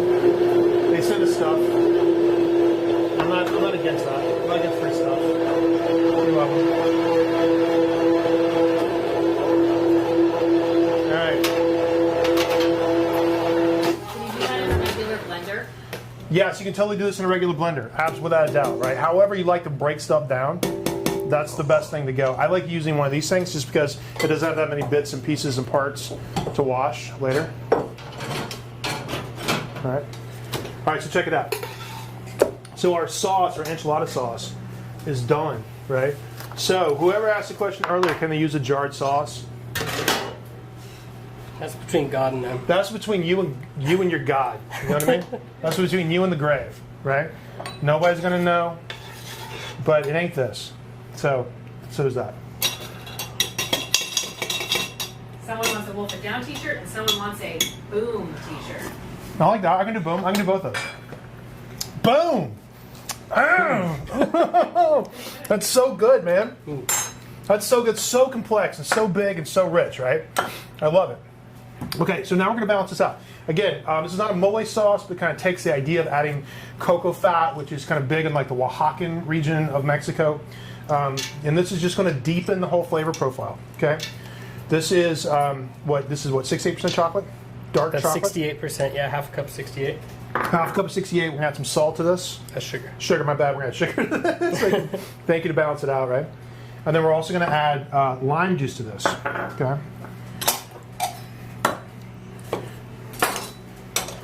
Lime's going to go in. And then we're going to give this a stir. And when I give this a stir, I just threw the chocolate in because I want to let it melt for a sec. But once we start to stir this in, you'll see this taking on a whole different flavor profile, a whole different color, right? And if the chocolate feels weird to you, leave it out, right? But chocolate and like the mountain regions of Mexico and Oaxaca specifically, and I've been there, it's fascinating, right? Because like every family has their own specific chocolate blend. Have you ever heard of like Oaxacan chocolate?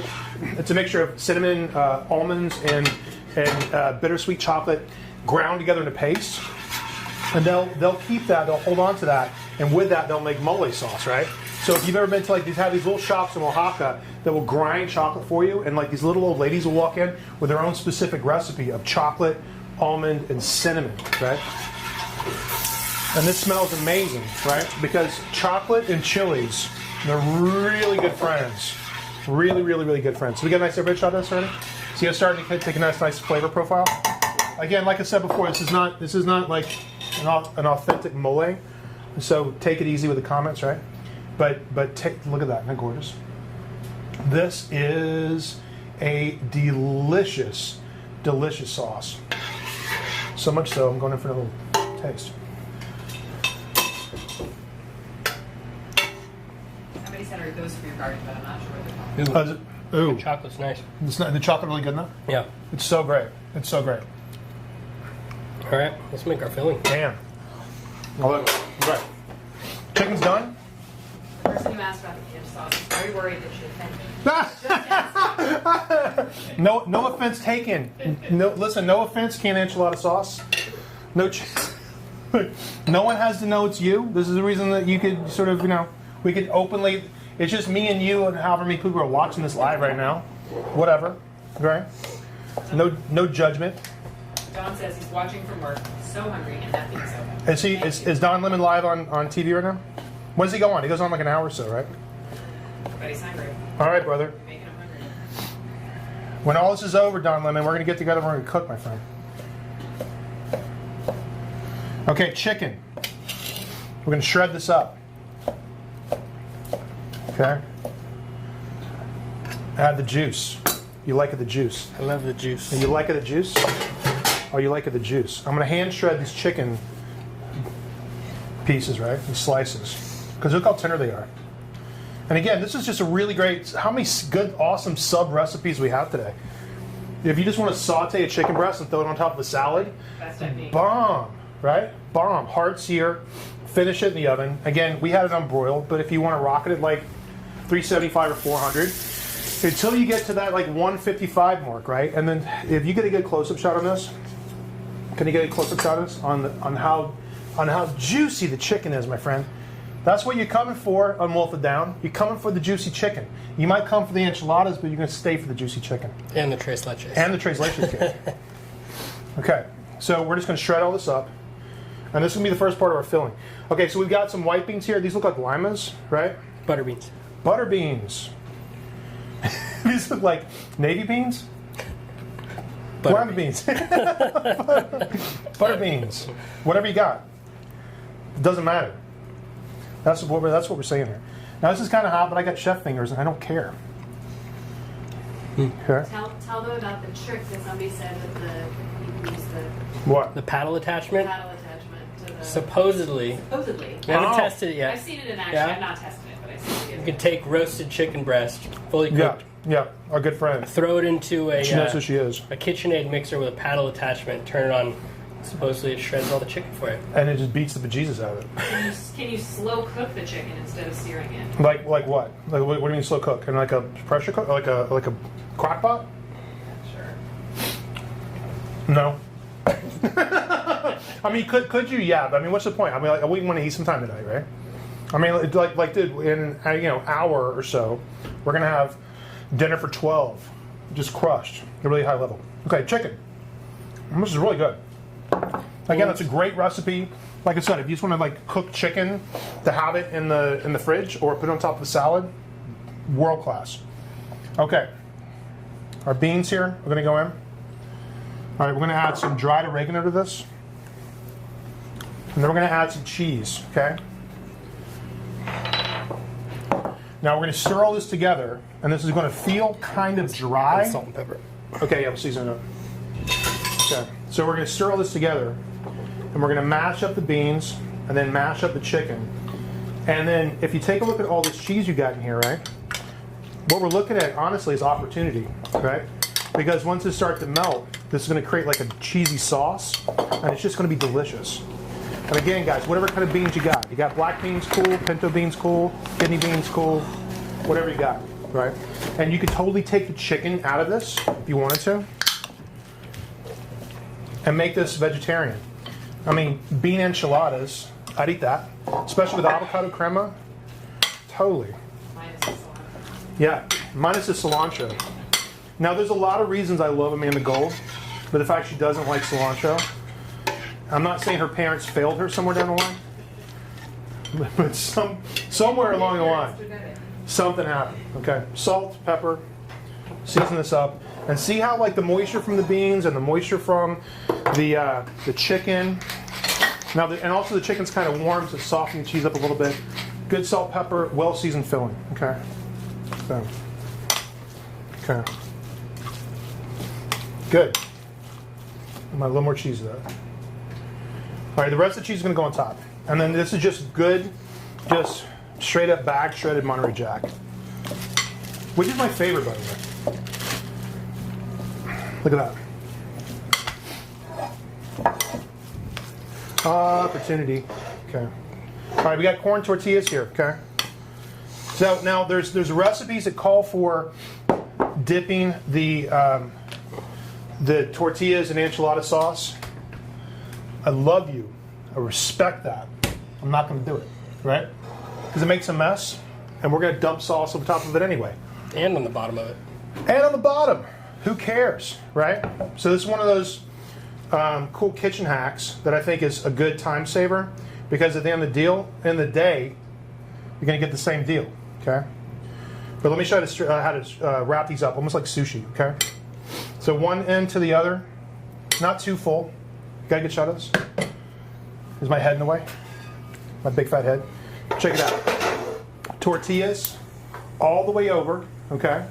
And then we're going to roll these up until they get nice and tight, right? And then we're going to flip these over a little bit, okay?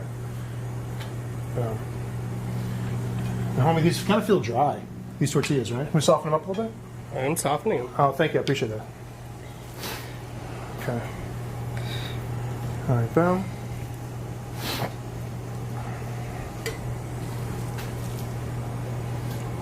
Rolling these up nice and tight, okay? So you get like a really perfect circle on here. And then we're going to start to just fill this up on the bottom, okay? Thank you, man.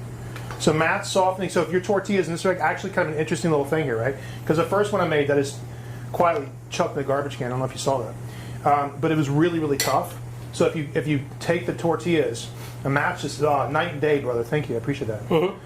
That's what we figure out in the test kitchen every day, man. How to make things quicker and better. So if you take the tortillas and just pop them onto a stovetop right here, and soften them up a little bit. Pliable, super pliable. Someone wanted to know if you added the beans because it does something to the mixture, or just because it makes the chicken enchiladas better. Great question. So somebody want to know if why we added the bean mixture to this? Because I just think it's a good filler, to be honest with you, right? I just think people have cans of beans laying around and they're trying to figure out what to do. And I think they're cheap. I think it's a really good filler. It's good protein. Okay. I feel like it also kind of keeps it moist, right? It definitely keeps it moist. Definitely keeps it moist.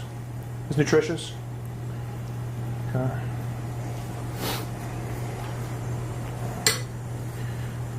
Look at that. All the way over. And we're going to start to fill this up. How many are we going to make? I don't know. I think probably 10, 12. 2 per. Dinner for 6. Now, once you get the sauce on this, I think you could make this a couple hours in advance, right? Don't you think? Does that sound good, Amanda? Yeah. Look at that. Okay, again, from the top, all the way over, pull it back, tight, okay? So it keeps the circle, and then just give it a nice little twist. And then we're going to put the enchilada down, seam side down. Actually, you know what? I'm going to put these right here because I'm going to put some sauce on the bottom. First, yeah. We're going to put some sauce on the bottom. I'm getting a little too ahead of the game here.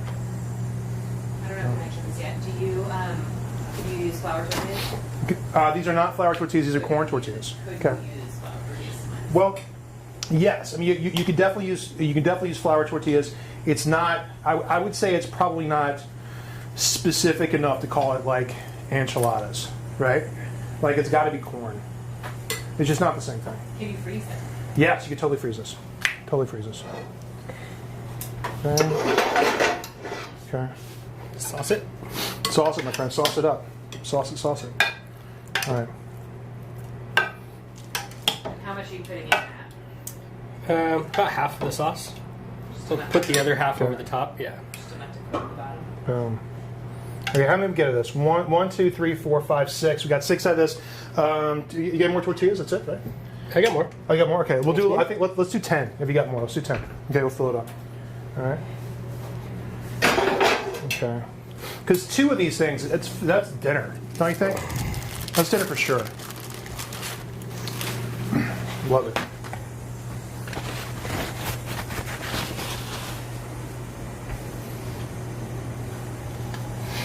It's such a good tip right here, right? You getting a shot of this? We got that. All right.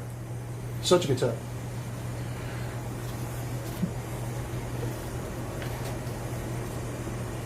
Plus the flavor is going to be great anyway, don't you think? Yeah. Just kind of wakes them up. It wakes them up. It wakes the tortillas up, folks. All right, thanks for that. And boom. I hope everybody had a nice weekend, a nice Memorial Day weekend. The weather in California was fantastic. Been great, nice and tight.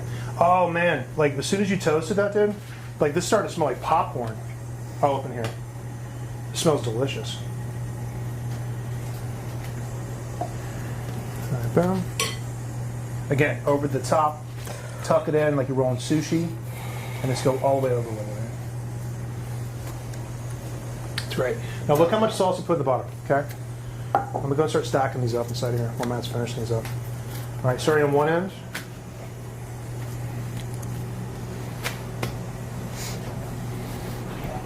Holla at your boy. Look at all this stuff. Boom. I'm going to get one more in here on this side. And then we're going to start layering these up. 1, 2, right? I think we're good, man. I think we got enough here. No mess? I think we're. Can we get one more? We're good. Okay. That's good. That's good. Okay, great. So we have our base here, right? Which is fantastic. Now we're gonna. And again, the reason I don't dip these in sauce because I just think it's a waste of time. Because we're gonna put sauce on the bottom and sauce on top, and they're gonna be covered in sauce, and yeah, that's it. Right? I don't think I have to go through the whole step of dipping each tortilla. Who cares? Oh, look at this, guys. Look at that.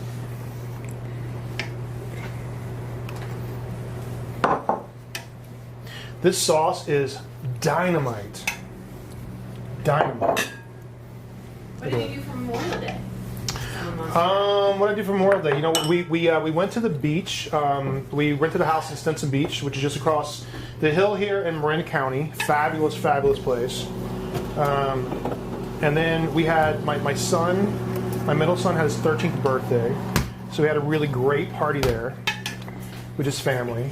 And we chilled. It was good. A lot of cooking. Made some steaks. It was great. All right, good. All right, cool. So the next thing we're going to do is we're going to pop these into the oven, right? So the oven, are we still on broiler? I've turned it from broil down to like 400. Okay, great. So the third adjustment, originally it's 350 for the cake. Then we went to broil for the vegetables for the salsa. But look at this. Isn't this great? Like, this is legit, people. This is killer. Now we're going to go back up to 400, okay? Or down to 400 from broil. Okay. Cheese on top. And again, this is nothing fancy. This is just bagged Monterey Jack cheese. But we want it cheesy, right? Don't we want cheesy? You want cheesy enchiladas? Cheesy. You want the pull, okay? Never too much Cheese for the win. Cheese for the win, folks. Cheese for the win. Love it. All right, pop these in for 400. And again, everything's cooked here, so we're just melting cheese. Okay? So if somebody says, so traditionally the tortillas are dipped in sauce so that they are pliable versus heating them up. Heating them up is definitely a faster option. I like that. See? We're just sharing kitchen wisdom here, folks. I love that. Really, really great. So it's good. It's good. I know that. I like it. To me, it just felt like a pain in the ass. All right. Boom. Okay. Middle oven. Middle oven. You have to make sure that they're totally 400 covered degrees. with sauce. They're they're To make them pliable. They're buried in the sauce. Totally. Okay, good. Now we're gonna make some whipped cream for our tres leche cake. Sugar, vanilla. You can hand whip it. I'm gonna whip it good. As a southern guy, what goes in your basic cornbread? Cornbread. Okay, so it's okay. Cornbread. It's I make really, really good cornbread. Cornmeal mixed with flour. All right, and I don't have the ratios off the top of my head, but I got a great recipe on foodnetwork.com. We should do that for Wolf It Down. Good cornbread. Yeah, we have it coming up. We're doing We are. Texas beef chili with jalapeno cornbread. Tested it 2 nights ago. I love it.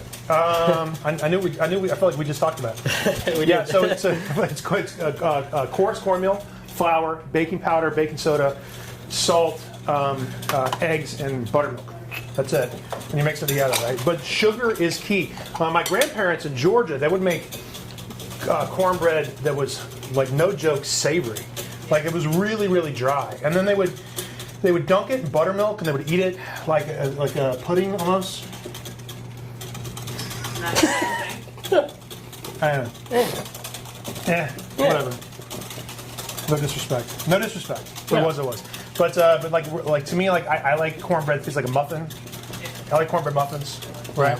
But and then also like I definitely like that chilies to mine too. We have another request for fresh pasta. Another episode, which we talked about last week too. Yeah. We got So a lot of requests for fresh pasta. great suggestion on fresh pasta. We'll do it. Yeah. Now when it comes to fresh pasta, what's your limits? Like, because we always think about we always think about your time, you know, the doability of all this kind of stuff. What kind of equipment you have. Yeah, I don't want to make it crazy. Like, no joke, I've got a $2,000 like electric pasta roller over here. You know what I mean? Yeah, like I don't want to make stuff that's like, okay, yeah, you got one of these? I don't know if you do or not. Right? It was so, but if you want to make it from scratch, we'll totally do it. But let me know in the comments right now, like, what's your comfort level? Do you want to make ravioli, or do you just want to cut like fresh spaghetti? Right? Because there's lots of ways we can do that.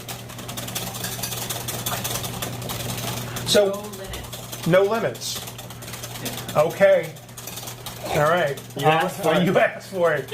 All right. Page 3. Day 2, page 4. Tri-color pasta sheets. Yeah. Okay. I mean, well, no. All right. I won't do that. But you know, pasta is an art. There's an elegance to it. You know, there's when you make a ravioli or a tortellini or a small shape like that, like a Pope's hat. It's a gift. It's like a thing that pops in your mouth, and it's like an explosion. And there's all kinds of thoughts around filling. And yeah, we'll get into it, man. Oh, a great suggestion. Maybe we'll do that. Next week's Cook It Down Live is going to be a charity event, right? Right. Next Friday, we're doing fried chicken with my good buddy Billy Harris, right? So we'll be. I'll send out the notification for you guys. It's going to be, I think it's $25 a head. It's a fundraiser for Restaurants Care, which is a charity that's very dear to my heart right now in California. It's a nonprofit arm of the California Restaurant Association, and they're giving out grants on a daily basis to restaurant workers in our state who've been laid off due to the COVID pandemic. As a matter of fact, you know what I got today? I got a photograph from a restaurant worker. I didn't get a lot of details. I just got the picture, and it was kind of sent in anonymously. But he sent me a picture of his full fridge. Really?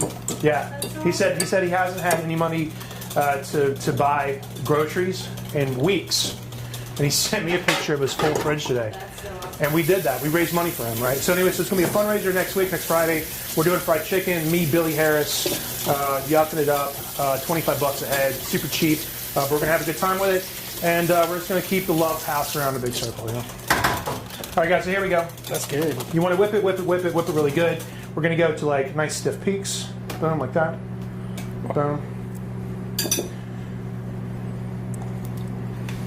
I always, like, I'm terrified to do this. But you can take your whipped cream and hold it over your head like that. Right? Yeah. Okay. That's how stiff it is, folks.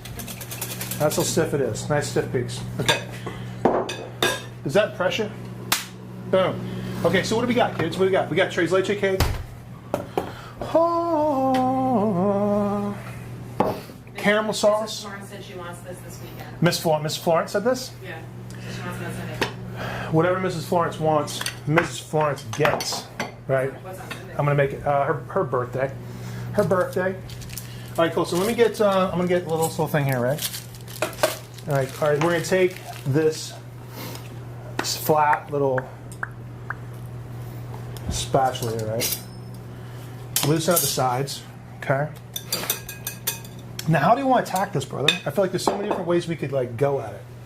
Right? You want to cut a piece and then finish it. We want to do the whole thing. Let's do the whole thing. You want to take a piece out and show it? I want to show the center. I want to put a bunch the of whipped goo. cream on top of this right now. Okay, do it. let's do that first. Hang on, I'm with you. It's cool enough. Yeah, it's cool enough. Okay, so I'm gonna get a knife here. Okay, so we're gonna get. Let's cut a nice big fat piece. Okay, because the structure of this particular cake, it'll hold, right? You want to wipe your knife down. Okay, I'm gonna get a big fat square. Bang.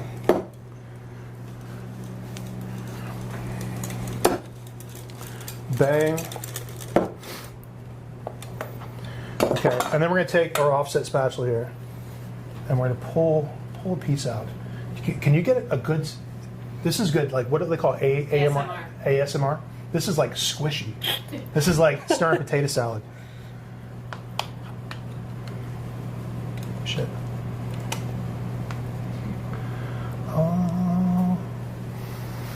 Oh, yes. Doesn't that look delicious? It looks delicious. I'm gonna get right up to my microphone. This looks delicious. Look how moist it is, right?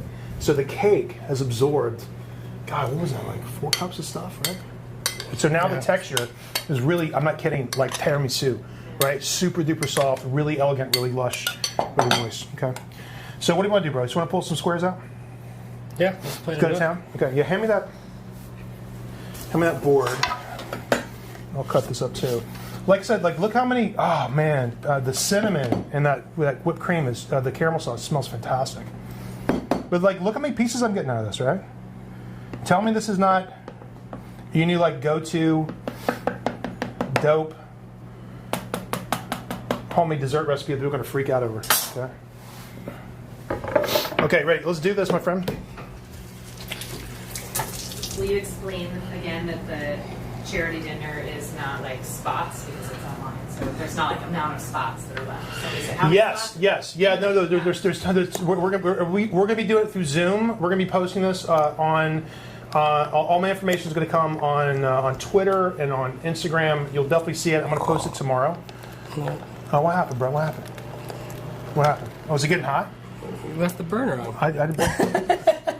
We got plenty of room here, man. But let's get a soft. Let's just talk about the cake for a second. Anyway, to answer your question, we'll talk about that in a minute. But look how soft this cake is. Isn't that crazy? Oh my gosh! And it's just like pudding. Yo.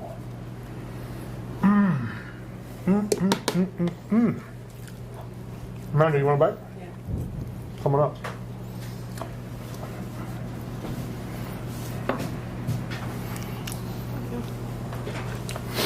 You know, it'd be pretty, right? If you serve that straight and you went from straight to the table with this, not bomb, right? Bananas.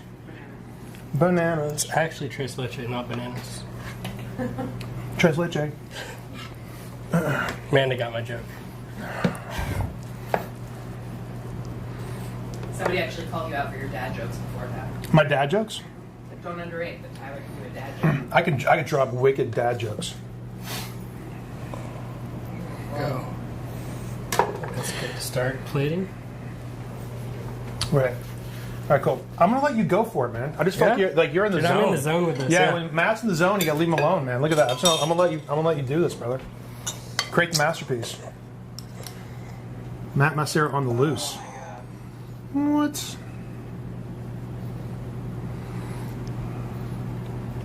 That's that thick caramel around the edges.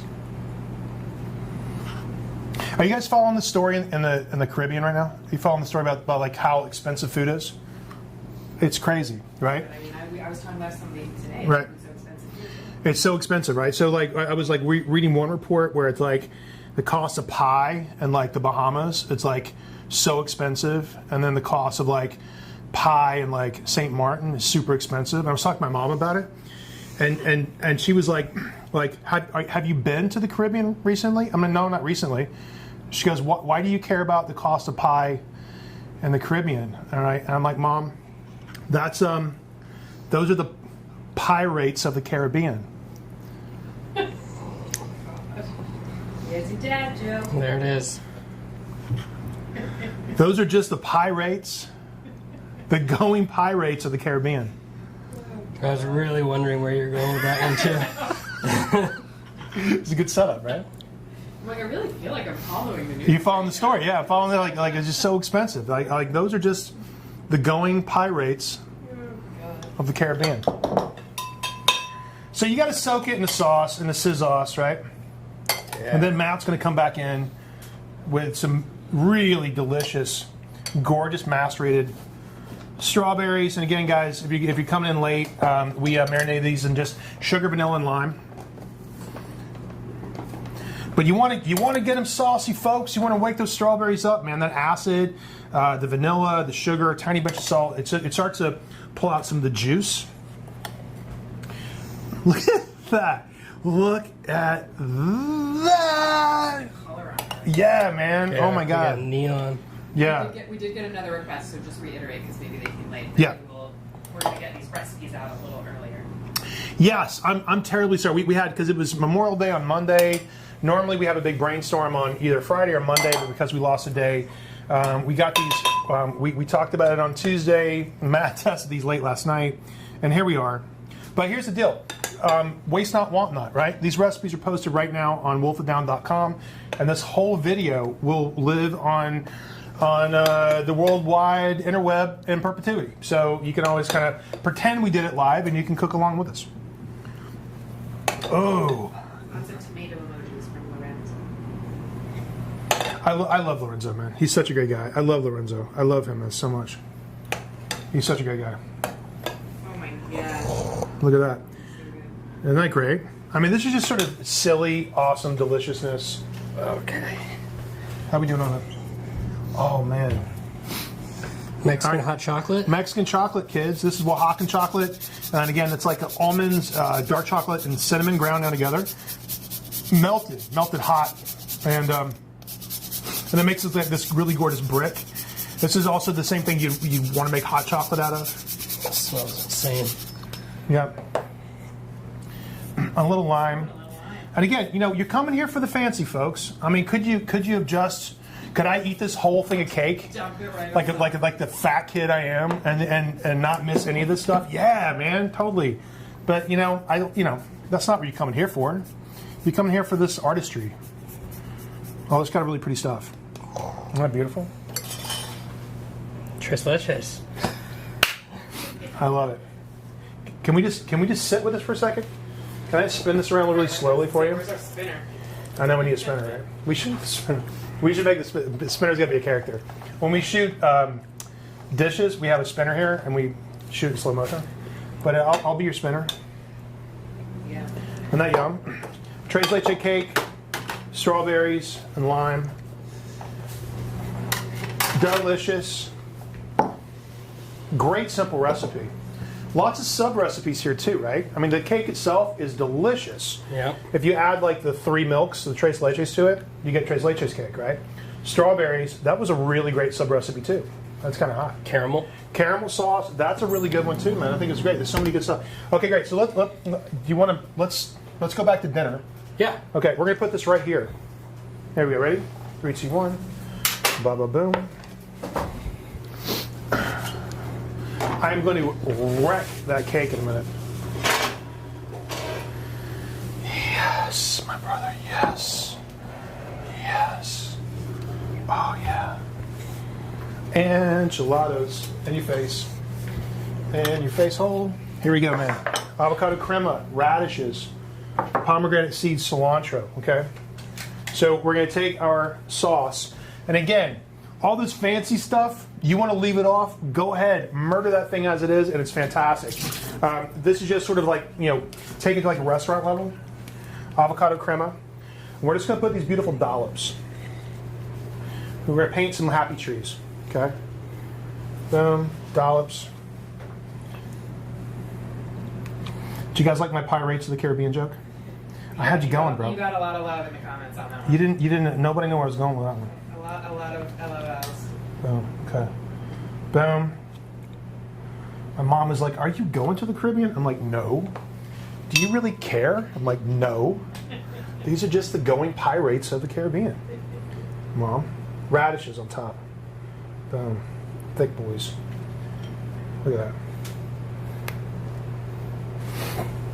that. Hey guys, you know what? You know what's so fun about this? Do me a favor, make this dish. Pop it up on your Instagram story. Tag me. Tag Tyler Florence and tag Wolf It Down. And I'll repost you, man. So if you want to be like Insta-famous, right? Look at that. That's going on the gram. Instagram eats first. You know it. Okay? So if you guys want to make this, pop it up on Instagram. I'll repost you. Pomegranate seeds. I like this, right? This is not necessary, but the flavor contrast between the sharp, bright red flavor of this is just so incredibly good, man. Really, really nice. And then we got some cilantro on top of this. Nice cilantro, by the way. Only the best for you. Thank you, my brother. Only the best for us. Only the best for them. For you. For you. It ain't about me. It's about you. I want to give you the best. Look at that. Isn't that pretty? Better request for a dad joke every week. A dad joke every week? You're going to have to come back strong next week now. Outdo Pirates. Oh man. Well, I got to catch you off guard because you'll see it coming. Yeah. Can't be like the one-liners. Yeah, it can't be one-liners. I got to think with a whole setup. Isn't that beautiful, kids? Though, come on, isn't that great? So, what did we learn here today? You know what I mean? Let's recap, shall we? We made amazing tres leche cake. Lots of really good takeaway from this for sure. And then we also made enchiladas from scratch, including the enchilada sauce. And listen, canned enchilada sauce lady, I love you. You know what I mean? You can do whatever you want. Ain't nobody looking. It's just you in the kitchen. It's still gonna, whatever. If this is your inspiration, you start making this tonight, and that's where you take it. I love you. It's great. I want to get the cheese shot of cheese shots. I feel like we'll be letting everybody down if we don't get the big gooey ooey pull. Right? You ready to do this? Okay. You want to? Okay, guys. You want to get a shot of this? All right. My man here is gonna. We're gonna take a sec here. So we're in the middle of live production. We're gonna get a shot of this for a thumbnail before I wreck it, because we always get the thumbnail when it's always been chewed into, right? So we're going to do this, and then, if you don't mind hanging out for a sec, we're going to show you the ooey gooey on the inside. All right? So, man, we have a good time. It was fun tonight.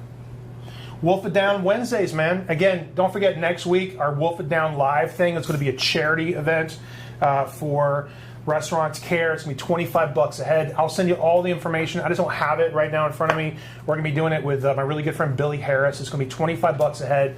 But that's going to be money. It's going to go straight into the pockets of our beloved restaurant workers here in California that have been affected by the COVID virus. Yeah, it's a cook-along. We are making the famous fried chicken. We're making the famous fried chicken. So if you want to see what Food and Wine Magazine said was the 9th best fried chicken in America, if you want to see the nuts and bolts of what makes that so great, I want to show it to you. But next week, because it costs you $25. But it's a great fundraiser. It's a great charity event. So I hope you guys will come along with us, man. It'll be a good time. There's a circle of super fans are watching. The circle of superfans, I love you guys, man. Oh my God, so many good people. Ali Romero, she's watching, right? Teresa, she's watching. Karen in Detroit, she's watching. The superfans, right? You think you're a superfan? You're not a superfan like these people are superfans. You don't have enough stamps in your passport to keep up with these three ladies. Step back. Here we go. Are you ready to rock and roll? I want to get, you got it. Thank you, Mr. Okay, here we go. So this is, you ready for this? Are you ready for the shot? Are you still taking pictures? Yeah. Oh, my bad. I'm sorry. No, I'm good. Are you ready for this? Okay, now we're going to go back to the camera angle. Okay, so you got it?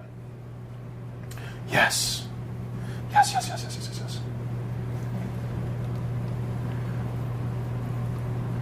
Oh. Yes. It's falling apart.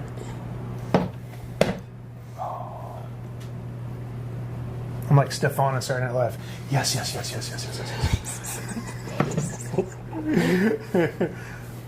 New York's hottest nightclub. Oh, look at that. Come on, kids. Did we get the good shot? We'll top it off with some more tasty stuff. A little olive oil.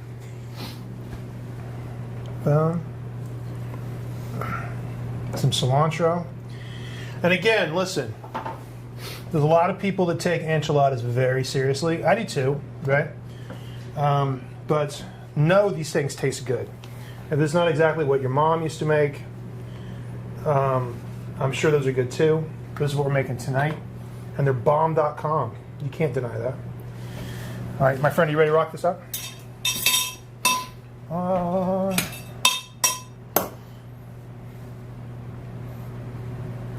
Ready. Let's do it. Okay.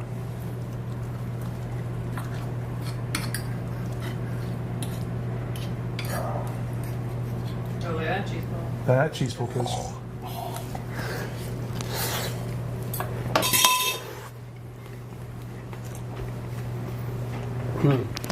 That's majestic. Majestic. It's very, very, very soulful. That's a very soulful dish. That's so good. Sauce is deep. Sauce is deep. Sauce is deep. Oh, it's got a little pomegranate pop on that. Going in for more. No, for more. That's yours, is mine. So we can double dip, but it's my enchilada. It's my social distancing enchilada. Totally. Am I good? Look at that.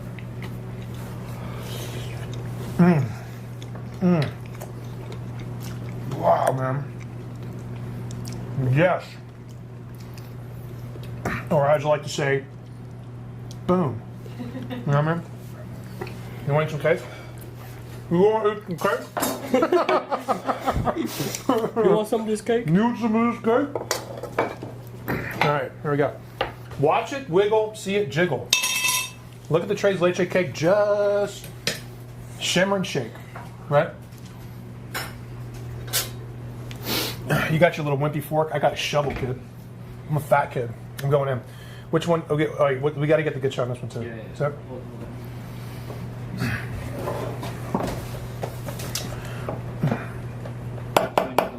which one do you want to go for? That one right there? Yep. That's the bit? That's the piece? Yep. Oh, that's the one? Are you sure? You want to get a little Nope. depth in that? You sure? For that one. You got it. You want that right Okay, there? how about that one? Right here? Yeah. hold Okay. on, Yeah. We're going to level up. Right there? That's the shot? Yep. Get closer. Oh, get closer, man. So you can see that. Closer, that get juiciness. closer. Good. No, Get closer. Yeah. So now you Sorry. messed it up. Right there. Good. I love it. Production here is so polished. Are you ready to go? Oh. Oh. Oh. All right, go ahead, Matt. You want to get another good one? Let's get one more. Let's go with this one. That one. You want right that there. one? Yep. Oh. As is? No, yeah, as is, go right down the middle. Right down the middle, kids. Right. Hold on. There All right, good. you go. Go. Oh. Smash it. Smash it, Matt. You smash that cake. Smash that cake. Am I good? Oh, bro. Oh, man. I'm dizzy. That's so good. Like, the cake out of the pan. Because it's so moist, you feel like you don't even have to chew. You just inhale it. Yeah, totally. Isn't that great? Yeah, I'd go hide with that in the corner. I would go hide with this in the corner. And I would growl at you like a Rottweiler if you came near me. I swear to God. I'm like, "Arr." Amazing. Well, we had fun tonight. Trashed the kitchen, but we had a good time. I think we used Every bowl. every pot and pan and bowl. We did every bowl. So, guys, great menu tonight. Thank you so much for hanging out, watching. We love you so much. Thanks so much for paying attention to it. I got schmutz in my face. Not the first time, not the last. Definitely not. Thank you to all of our good friends who watched tonight. Thank you to my good buddy Don Lemon from CNN. He's tuned in, about to go live, about to tell America what's what. Love him to death. Good guy. Enchiladas from scratch. This recipe's fantastic. Lots of good sub recipes. And this Tres Leche cake, dude, do it. It's really, really good. We had fun. Did you have fun? Did you have fun? Awesome time. From all of us to all of you, make sure you subscribe to our 2 YouTube channels. There's Wolf It Down, and then there's Wolf It Down ITK, which is In the Kitchen with Tyler Florence. Subscribe to both those. Make sure you go to wolfitdown.com. Sign up for our newsletter. We put a lot of work into that. It's like 5 really great short stories with also live links to all the videos and stuff. So it's nice little edited kind of little snack for your brain, a little food for thought of what's kind of happening in the food world right now. We like it a lot, and so sign up for the newsletter. Subscribe to the YouTube channels. Get the bell on for notifications so you know when we post the got live stuff. Let's plug our coffee. Equator. So we have our first, and you can also get the live link on wolfitdown.com too. Equator is our first retail product. It's a collaboration with Equator. I think it's the best coffee roaster in California. Sorry if I hurt anybody's feelings. It just is what it is. These guys are great. Fantastic stuff. Go on wolfitdown.com. You get the live link, or go on to equator.com. And proceeds of this also goes to Restaurant Cares. So we're feeding people in California while we're drinking good coffee at the same time. Comes around, goes around, keeping the circle of love happening. We're thrilled to be here with you guys tonight. It was a blast. Thank you so much for watching Wolf It Down Live, and we'll see you guys next week. Next week's format's going to be a little different. It's going to be a Zoom broadcast, but if you check me out on Twitter and Instagram, you'll get all the live links, all the information, and I'll see you there. It's $25, but you won't regret it. It's going to be awesome. I'll see you later. Thanks so much, and have a great week. Bye, everybody.